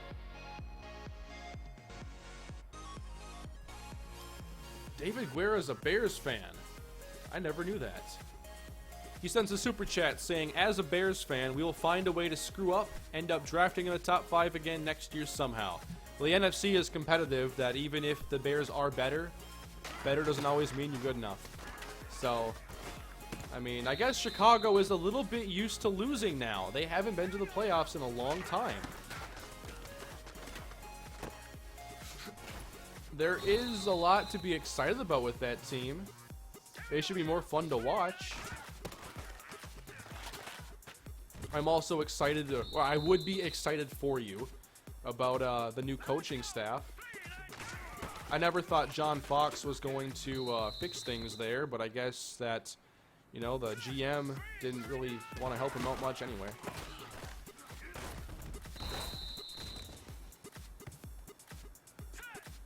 You should do this live during the draft. That would be really cool.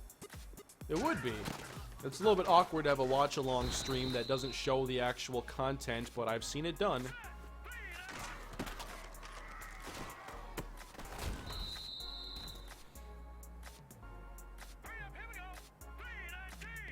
Who would you rather have at OC, Kyle Shanahan or Sean McVay?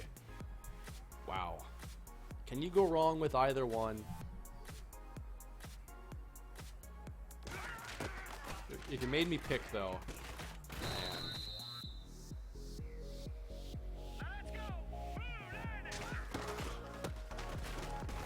Sean McVay. I'll just go Sean McVay because I'm so impressed. Because McVay had to turn around Jared Goff. Goff could have easily been another one of these quarterbacks we just lost into the abyss somewhere. his rookie season was awful. And then Sean McVay comes in with a couple free agents, you know, Robert Woods. The Sammy Watkins trade was a big deal. They'll get Andrew Whitworth. But Sean McVay turned around something terrible. And whereas with Shanahan, I think he did some good stuff in San Francisco when he helped Marquise Goodwin get the big contract. But he didn't have to, like, fix Jimmy Garoppolo like McVay had to fix Jared Goff.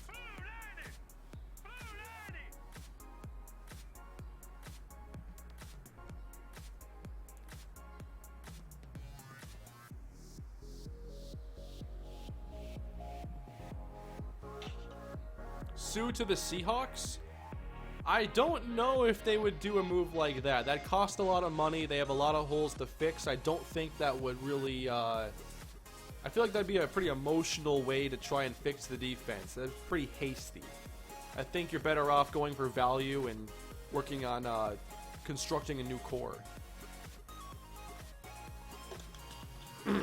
Sorry. Losing my voice a little bit here. Just talking non-stop for like an hour. And I was just commentating a little bit earlier. Don't worry though, the cashews have arrived. Or they've been here, and they're mostly crumbs. But I didn't want to open my brand new one.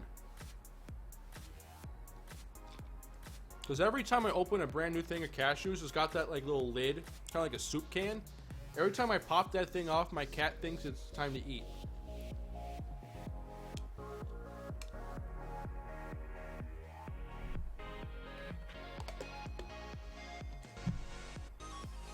Is Albert Wilson good value for Miami? I don't think so. I don't think Wilson's a bad receiver, actually. I think he's a good little slot receiver.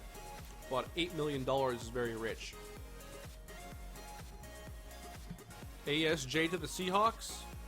I'd love to see that happen. That'd be awesome. He went to school in Washington. I remember when he was a very highly touted prospect.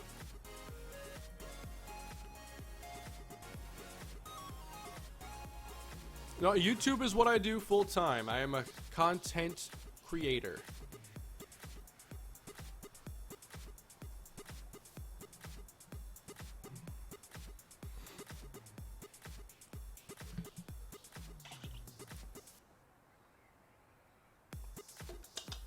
What do you think about the Chargers defense?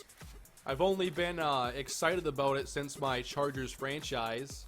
And then I watched it get really good in real life, too. I love the Chargers defense. One of my favorites in the league.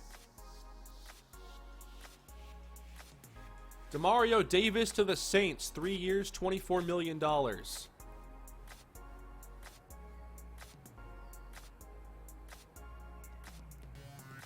kind of like that move for them.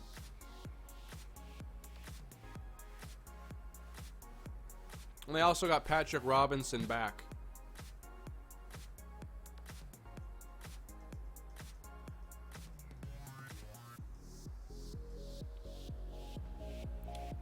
Jaguars were smart about their signings. Hey, like, the narrative around free agency for a lot of years was that this was just where teams make mistakes. The way you build is through the draft. And yeah, I'm a draft guy. I love the draft. But what we've seen recently is how to do free agency the right way. And the Jaguars are a prime example. Calais Campbell, Malik Jackson, AJ Boye. I'm sure I'm missing names, but those are the big ones. Those are the big names. And what happened? They were a Final Four team this year. And their defense was one of the best in the NFL. One of the top 3 defenses. Maybe top 2. Maybe number 1. The stats don't say they're number 1. The Vikings would have number 1 defense then. But I do think the Jaguars, while aggressive, they've been aggressive the right way. Yeah, I got Dante Moncrief. That could be a nice value. I didn't see the price point on him.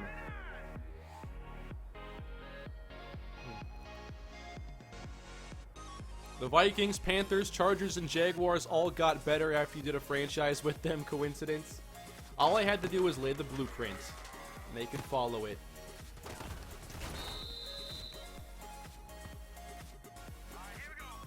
What do you think about Peppers? Randall took his free safety spot. That's a good thing. Browns won't play him at linebacker because he's short, and he's also short for the cornerback position. Well, it's kind of a mess there because they also like Derek Kindred. And I think the way you play Peppers is like that monster backer type of spot where, you know, he's allowed to stay near the line of scrimmage. He can stop backs out of the backfield. He can cover tight ends. I think that you have to get him in some sort of like strong safety hybrid position because he's an impact player. The joke has been made before. I'm not the first person to say this. They lined him up out in Akron at safety. He's not even a part of the play unless someone's taking a shot. It was ridiculous what Greg Williams did last year with them. Looks like there's interest in Ndamukong Suh from Seattle and Dallas. Dallas, I would say that is a move they should go and make. 1 year, $7 million for Dante? Yeah, it's reasonable. David Guerrero with an additional super chat. Yes, I am a diehard Bears fan. Started doing my comments after you chose my Bears for your franchise. Also, the Bears haven't been over 500 at any point since 2013. So I'll just watch the Cubs and the Blackhawks. Yeah, the Bears have not been great. And I guess you're lucky you're a Cubs fan instead of a White Sox fan. You could be fans of both teams and just enjoy a couple rebuilding efforts. But I think the Bears, you know, they might not be good yet, but for the first time in a few years, they have some hope. And you're not relying on Jay Cutler. So, positives.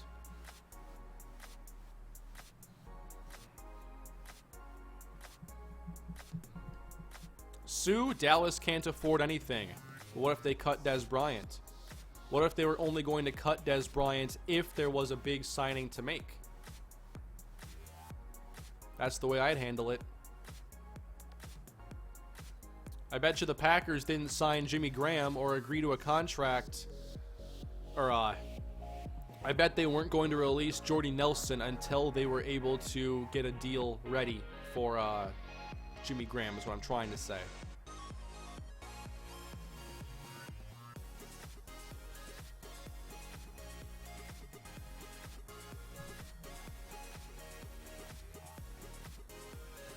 What do you think of a Bengals franchise? I think it would fit. I think their defense needs to kind of be revamped. They've relied on a lot of veterans in recent years with Geno Atkins, Pac-Man Jones. There's more than that. They had Ray Maualaga. They brought in Kevin Minter, and like most of these players weren't like stars. But they had good defensive coaching. They had Mike Zimmer for a number of years, and then Paul Gunther. And they relied on a lot of older players. But now I think they have to kind of get reshuffled a bit. They also have to decide, is Andy Dalton, how long are they going to keep doing this with Andy Dalton? Are they just in it for the long haul? Are they just going to keep going? Are they ever going to fire Marvin Lewis? Probably not.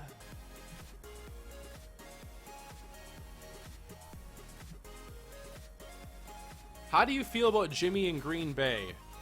I'm not all that worried about it. Rodgers is an amazing red zone quarterback.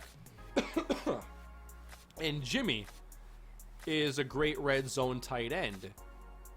If Jimmy Graham becomes a downfield threat again, then I'm afraid. Until then, I'm good. Because where I'm most afraid of Aaron Rodgers is when he's going downfield, because he knows how to hit his receivers 50 yards downfield, and he knows how to make it so the defenders never have a chance to pick it off. So if it's just a red zone threat for them that they're paying a lot of money for, I'm cool. That's fine.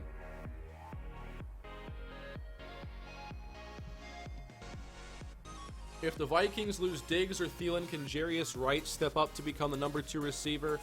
I think that he's found his home as the number 3 and the third down machine. I see that being kind of his peak. And he's good at that role. Vontaze to Raiders, what you think? I like the move for the Raiders. I'm not sure if that's official. On ESPN, who's the source here? Diana Rossini said Ndamukong Suh is looking to go to the highest bidder. Fit and team don't matter. Hey, chase the money. It's all this industry is about, for the most part. People trying to make a living. Go make another $50 million somewhere, whatever the deal's gonna be. At least he's honest. He wants a big paycheck, and he was good in Miami with a big paycheck.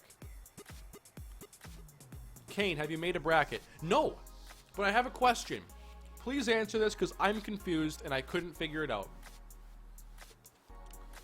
Why is it there were play-in games for the 11 seed? I thought the play-in games were to decide on who the 16 seeds are. How does it make sense to lock in a team saying, hey, you're the 14th seed, but to make two teams fight for the 11 seed? Am I missing something? Where the 2K series at? I will be streaming that soon. Sometime this week for sure, I'm going to do some 2K.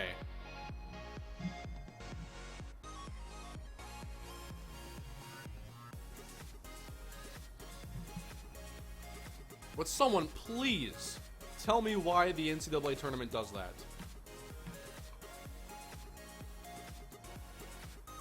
I was watching the schedule yesterday, and that's what it said.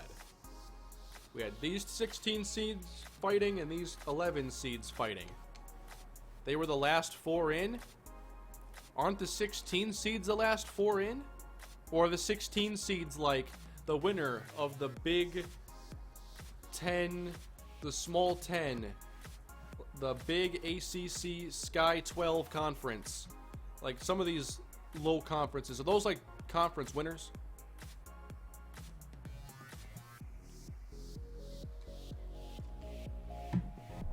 The National American Athletic International Association of Athletics and Sports.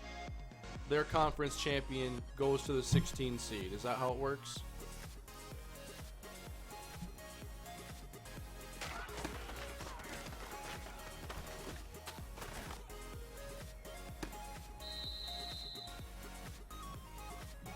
$12 to 16 seeds are auto bids. Okay, that answers my question. Thank you. AP for a one-day contract in Minnesota. He ain't retiring yet. Now, every conference champion gets in. I knew that, but I didn't think about them just getting locked into the 16 seed. But I guess I understand it. How do you feel about Laquan Treadwell? I feel like they were pretty lucky to have Diggs and Thielen work out the way they have, because Treadwell hasn't. He actually made some plays last year, but we need a lot more.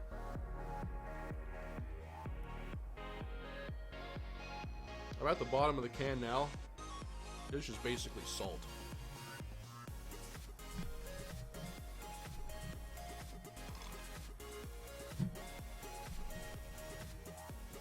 Ryan Grant to Baltimore. Yeah, that was one that was a question mark to me.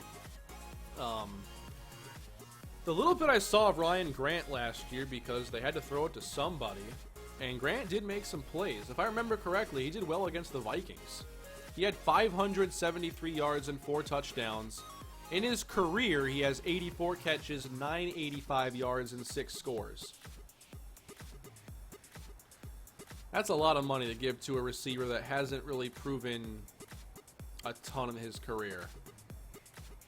I want to see his game log, though. I wonder, did he have a big game against the Ravens? Sometimes you'll see that, where a team gives out a big contract to a guy who had like one great game against them. It's hilarious. Eric Walden is an example of that when he went from the Packers to the Colts. I'm trying to find his game log here.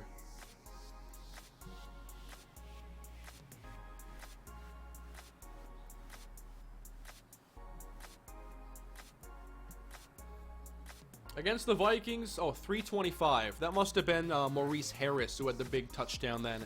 Yeah, it was Maurice Harris. They didn't play the Baltimore Ravens last year, no. His biggest game was against the Denver Broncos. 4 catches, 85 yards. He also had 5 for 76 and a touchdown against the Cowboys. But otherwise, there wasn't like a big standout performance.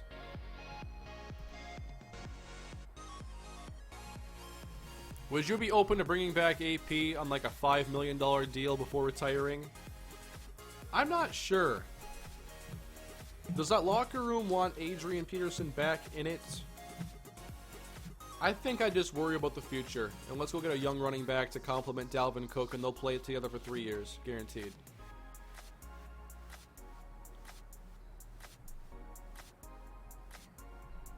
Kane, how old are you?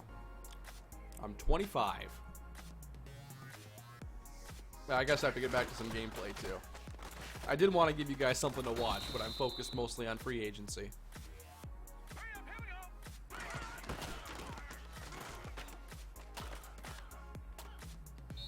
Let me find some new plays to run.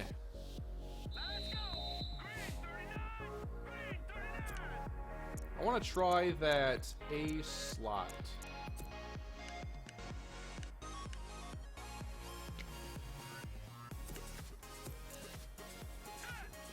I want to run some more play action this year and get Trubisky outside the pocket. Those bootlegs are something I wish I would have done more often in the past.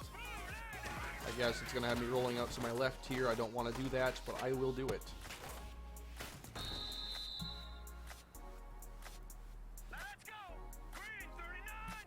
David Guerra sends a super chat. What do you think of Chris Ivory getting 5.5 over 2 years from the Bills?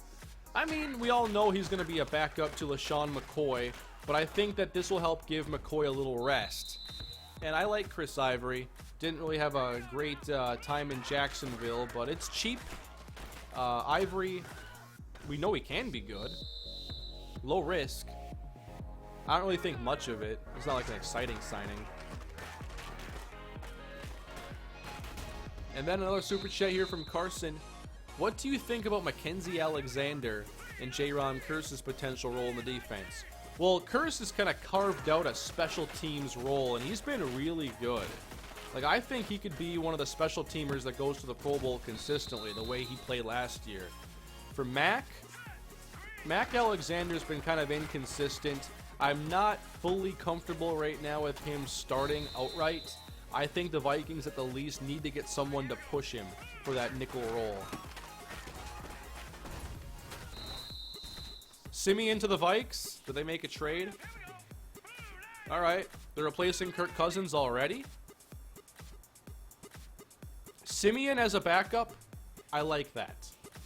I think Simeon can be one of the better backups in the league and be in the league for a long time. So I am A-okay with that. Maybe he's the next Chase Daniel to make like $30 million while passing like 50 times.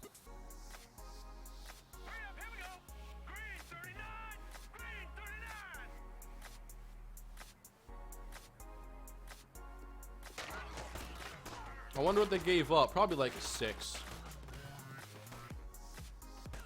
Not bad for a 7th round pick though. How do you think Case will do with Denver? I do wonder, you know, not being able to play indoors with a brand new team, find an offensive line that still needs some work. First of all, I don't think he'll be as good as he was with the Vikings. I think, first of all, he wouldn't have been that good again with the Vikings. But I think that,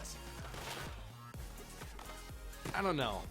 I could see him being a decent quarterback for them, but I could also see him having kind of a Ryan Fitzpatrick type of career where he shows you, hey, I can be the starting quarterback for a month, do really well, and then maybe he has a couple bad games.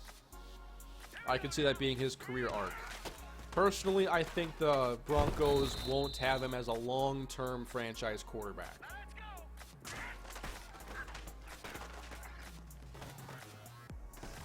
But it's worth a shot while I develop somebody young.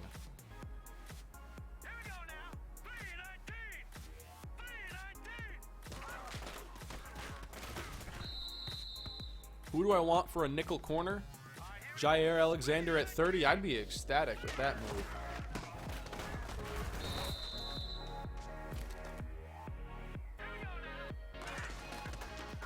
I don't know a lot of corners in this class, but Alexander's the one that's caught my eye for where the Vikings are selecting. Although I doubt they go corner first round. I think they go more offensive line, help out that new prized free agent Kirk Cousins.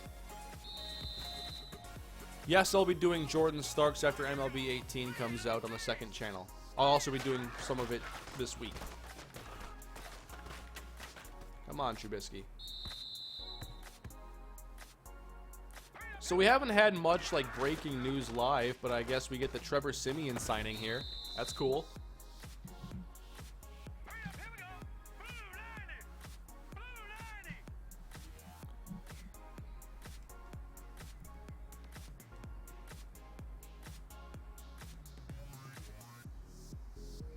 Dolphins interested in Chad Henne. Why?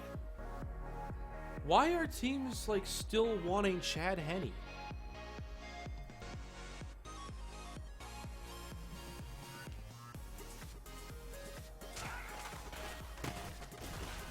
Like, backup quarterback in the NFL is like a 15-year gig, it seems. You never leave.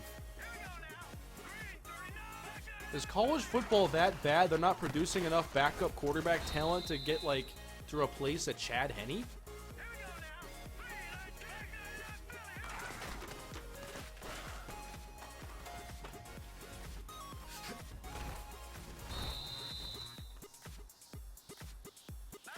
Do you think the Niners pick up Quentin Nelson? I could definitely see that. But I think he could go super early.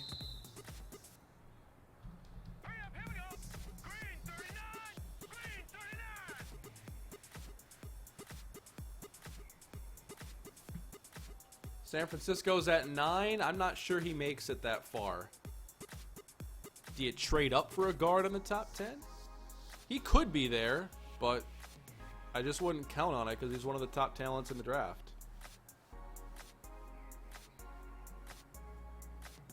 Rams defense versus Jaguars defense. Who wins now? Give me Jaguars.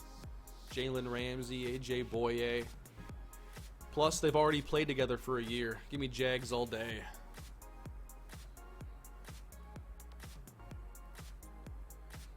Super chat from Austin Haynes. What you think about Winston? I hate him as a Bucs fan. I don't think Winston's a bad quarterback, but I think this is definitely like a make or break year.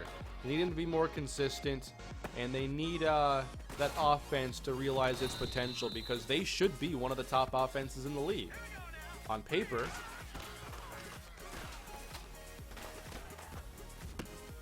But they haven't performed like it. But I think Winston's a good quarterback, and I still expect that he'll be like a top 10 quarterback in the next few years.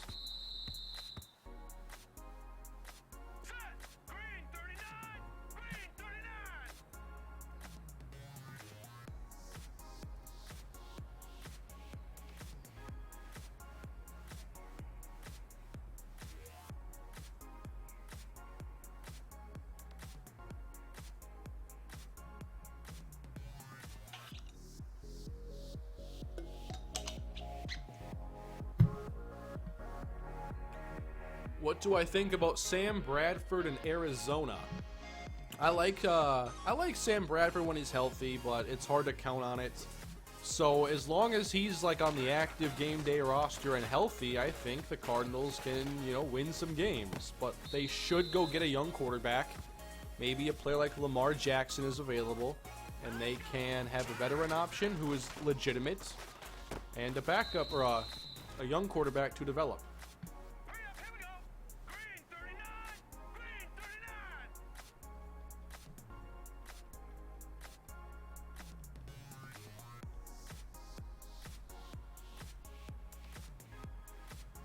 I really hope Trevor Siemian doesn't start. I'd like to see a Viking quarterback start 16 plus games in a season. I'm not sure I'm ever going to see that, but I can hope. What's a good site to find live updates of free agency? Really, Twitter, if you follow different NFL accounts, reporters and whatnot.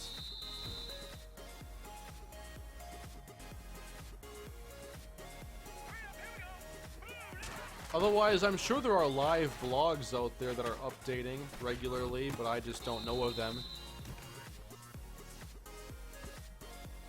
Carson sends a super chat. My computer decided to die the second you said my name, so take more money. Thank you, Carson Savage. That is very generous of you. I appreciate it.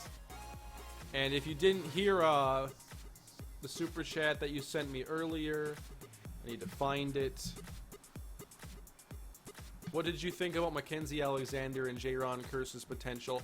I think that Jaron Curse, I don't know about him having a starting role, but I think he can be a Pro Bowl level special teamer based on his play last year.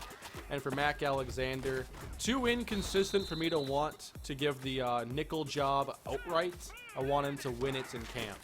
But I think he could be the solution there. I'm just not convinced enough. Super chat from David Guerra. Thoughts on Joe Tessitore replacing McDonough on Monday Night Football? I don't know enough about Tessitore's commentary. I'm not familiar.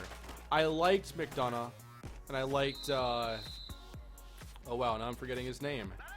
Before him, it was Mike Tirico. I thought his commentary was excellent. So I will have to figure that out.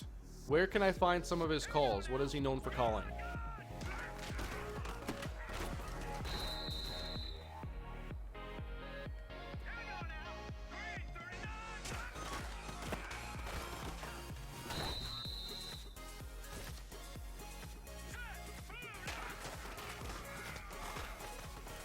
Oh, wow. Welcome to Planet Dearth, Mitchell Trubisky, am I right?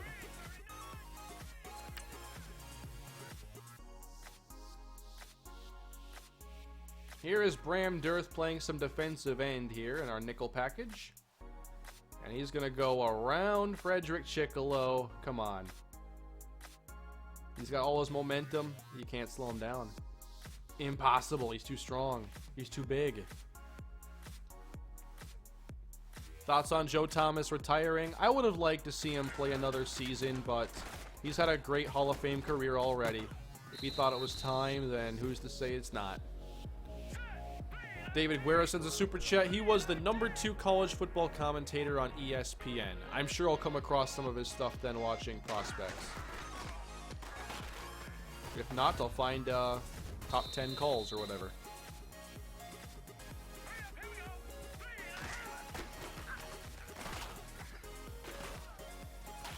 I know that when I have seen college stuff, I think the commentators do a pretty good job, but I don't always know them. Should I buy a Jets Teddy jersey? It's always buyer beware when it comes to getting a jersey for a player, but maybe set aside a Teddy Bridgewater jersey fund that you then use at the proper moment. Say he leads you to a fourth quarter victory over the Patriots. There you go.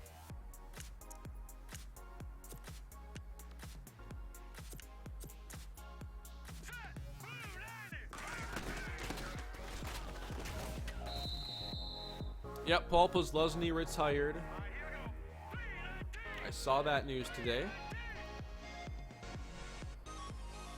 I don't have a favorite quarterback in the class yet. I will have a favorite one by the draft, obviously.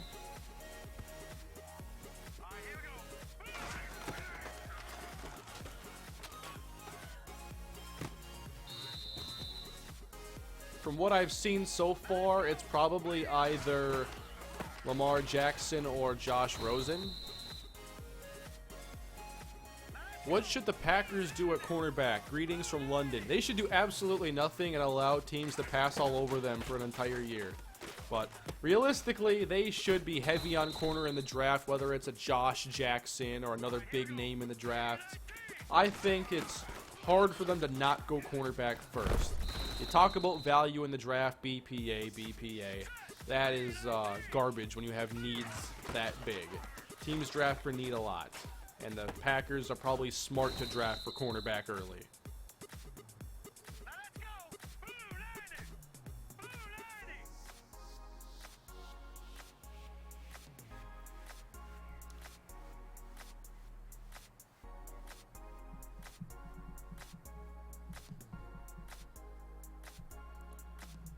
Also, this Trevor Siemian trade probably, it could be somewhat bad news for Kyle Sloter.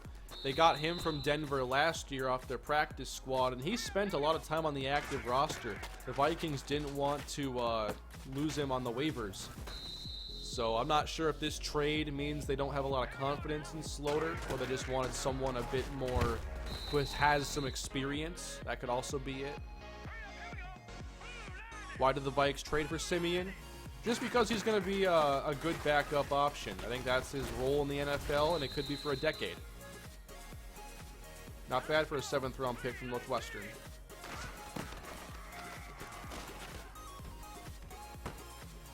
Oh, I thought someone was going to catch that. Let's go. Blue 90. Blue 90.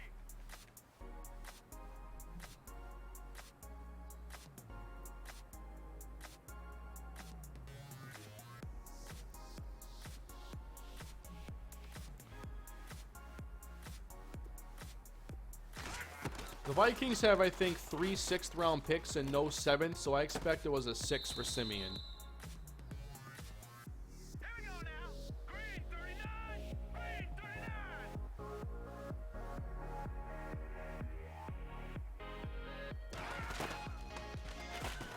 I'll have to get used to this read option. I might use this a couple times a game or every now and then. C's Bucks 25 sends a super chat. Who should the Patriots target in the draft? The New England Patriots. Well, they pick all the way down there, 31. I'm not really sure what about the the bottom of the first round or what's there. If I were the Patriots, I'd probably look at strengthening their front 7. That's kind of been one of their weaker parts of the team for a while now. So I think a pass rusher or a stout interior defender. They did just go and trade for Danny Shelton, so maybe an edge rusher. I would recommend pass rush. They did get Derek Rivers. Derek Rivers. I always get him and Derek Barnett confused. They did try addressing that, but one is not enough. They do have Trey Flowers too, but I'd still go front 7. Maybe it's a linebacker if a value falls. Could easily see them going to do that after, they had Gerard Mayo and Dante Hightower and Jamie Collins, and all that's left is Hightower coming off injury.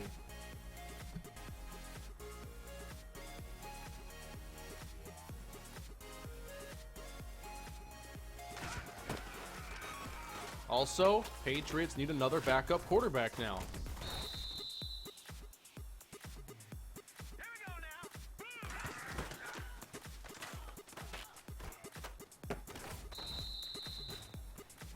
So I'm sure like every mock draft is going to have Mason Rudolph for the hot 2nd round quarterback to New England, which I would have to say is likely to.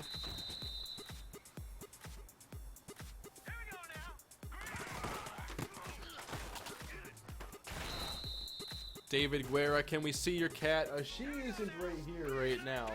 She's somewhere else. If she's ever by again, I will show you.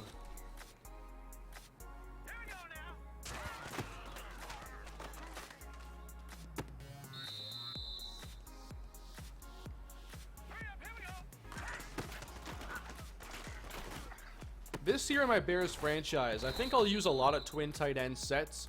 That puts 2 athletic tight ends who have similar skill sets in Max Williams and Adam Shaheen on the field. Then you have Meredith and Regis. I haven't run a lot of twin tight ends in the past. Maybe I could have or should have. This year I think we will.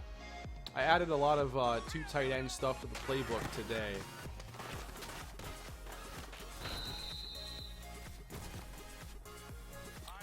I like Jerick McKinnon a lot to the 49ers. I think that Kyle Shanahan will give him a great role. I'm thinking like, similar to what Tevin Coleman has done in Atlanta. But I think that McKinnon with this contract is probably in line to have the larger share of the workload. I can't see it being another way with $7.5 million a season. But McKinnon is an incredible athlete. He's one of the best combine warriors in the last handful of years. He put up like 32 bench reps when he was at the combine. We all know he's fast. He has great agility. And he was able to bulk up this last offseason and gain some muscle, and it didn't cost him any explosion. Like, he is really good.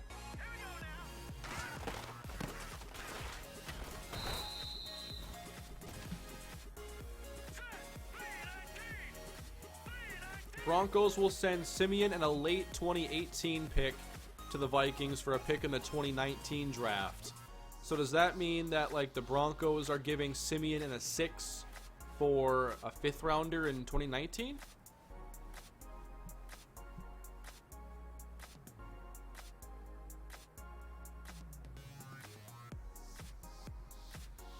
Do you think Dalvin Cook will make a good comeback? Yeah. I hope so. I mean, I guess I'm not qualified to have any medical opinions, but I don't have any reason to not think he won't come back healthy. And once he's healthy, I think that he'll be the explosive back he was in the first few games as a rookie. He could have been Rookie of the Year if not for that injury. Although Kamara sure put on a show this season.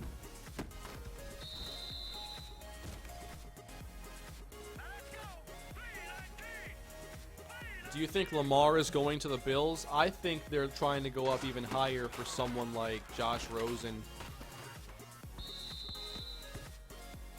Most aren't having like Lamar Jackson in the top 2 or 3 quarterback conversation, and that's where I think the Bills are headed.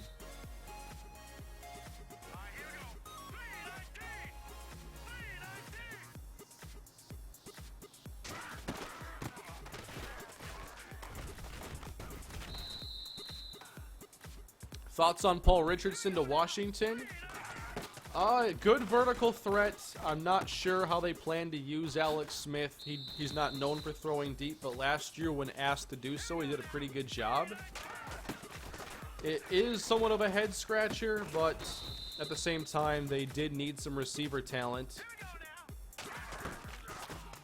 I like Richardson, but I would have liked to see him go to Carolina and run deep balls for Cam Newton instead.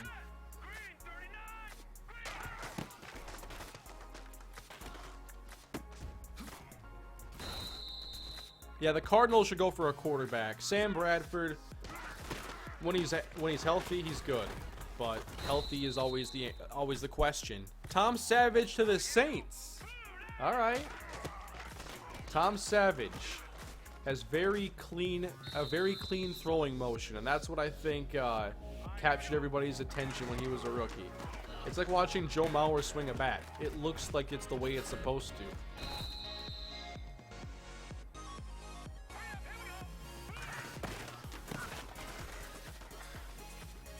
Yeah, I could see Savage being one of the backup quarterbacks that has a long career.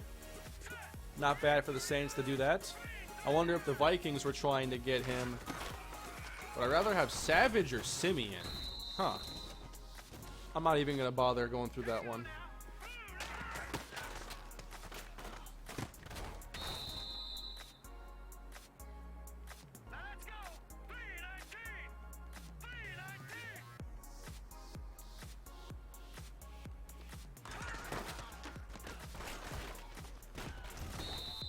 Eagles trying to trade Michael Kendricks and Vinny Curry. I thought they released Curry. Did they not do that? Yeah, they could use a couple salary-saving moves for sure.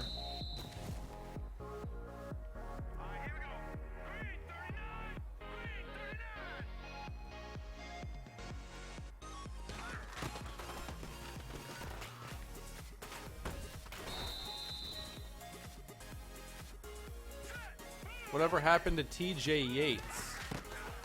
I think Yates went to the Falcons, did he not?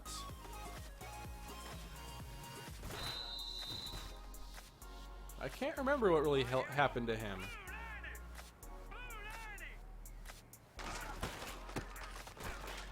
Did TJ Yates ever go to the Falcons?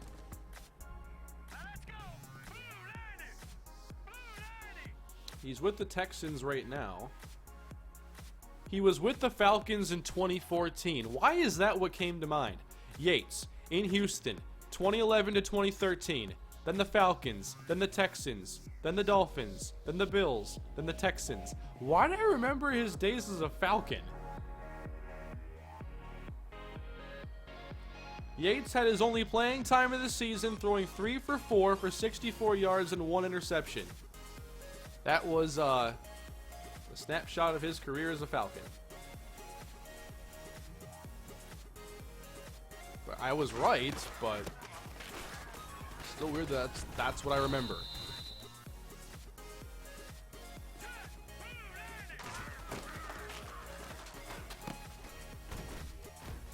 Nice blocking, Regis. Who is going to get Terrell Pryor? Yeah.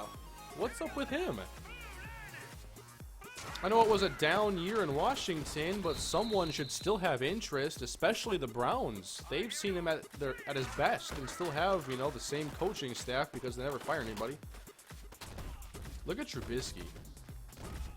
I just ran for a touchdown with Trubisky.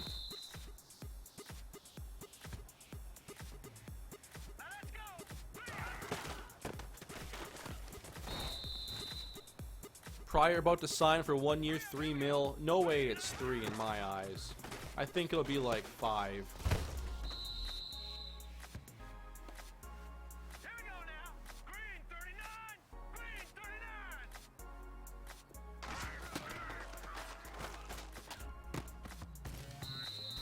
Why did Minnesota trade for Simeon? Probably because Chase Daniels signed, and so is Josh McCown. And Ryan Fitzpatrick. The best backup quarterbacks were now on other teams.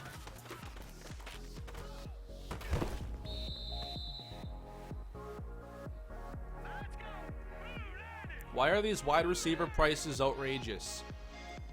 I'm not surprised that like Sammy Watkins and Allen Robinson got the deals they did, but I'm still trying to wrap my head around the Ryan Grant one with the Ravens. I don't know why the receiver deals top to bottom are outrageous. I can't answer that.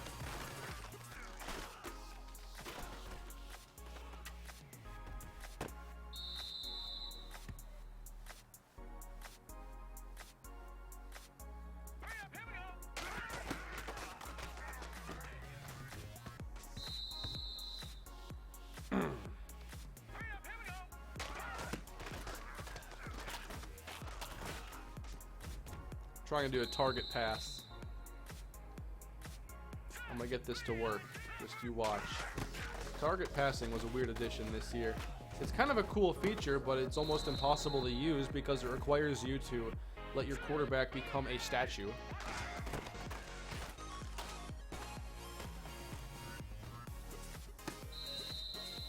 I'm gonna call it a touchdown.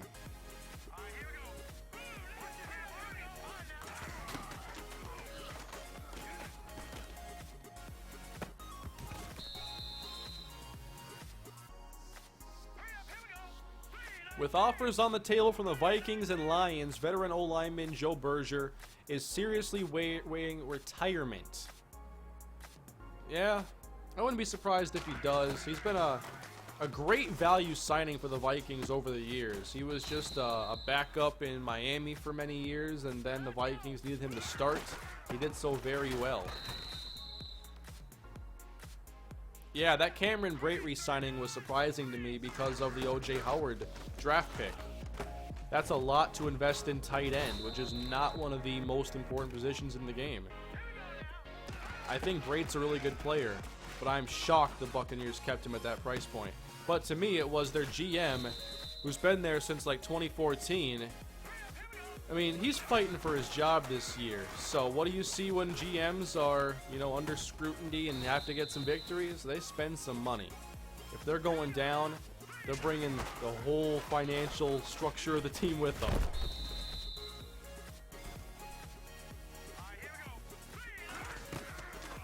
Because they have to win to keep their job, so they're just going to spend money. Either it works and they have to figure it out later, or it doesn't work and someone else has to clean up the mess.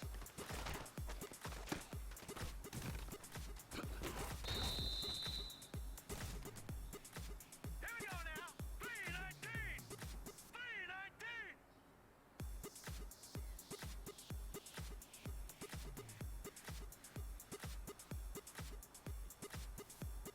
been a fun stream, everybody. Thank you all for joining me today. How long has this been? Over 2 hours now, I assume. Yep, about 2 hours and 15 minutes. We're going to start wrapping up now. We've been talking NFL free agency and the moves that have been happening now for a couple hours. It's been a fun time. I would like to do more streams like this to talk about football. Maybe we do some during the season and talk about the action week to week and different games and players and what's going on. It's fun though. I love talking football. The off season takes a long time, so it helps pass a day. The Vikings still need interior line help whether or not Berger stays or not. So it doesn't really change much in my eyes besides, you know, they have a capable starter there just in case.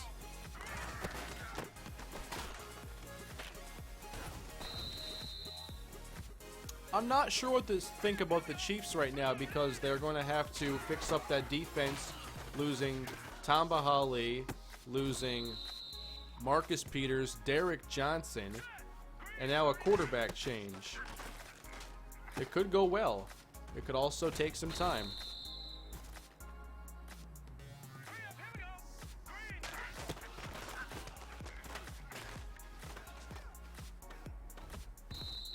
Alright everybody, I'm going to wrap up now. Thank you for joining me. It was a fun time. I'm going to head out now and look to get some food. But I will be posting the Bears preseason video here in a little over an hour. And I'm going to post Browns rebuild in just a few minutes. So thank you all for joining me. More content on the way. And I will see you again with a stream soon. I'll be streaming Kalispell Dynasty this weekend sometime. Probably Saturday, maybe Sunday, but I'm hoping Saturday. And then I'll be streaming some NBA at some point too. So I'll see you all later. Have a great day. Just making sure that I've wrapped up all the super chats. And I have. So thank you. And I will see you next time. Have a great day.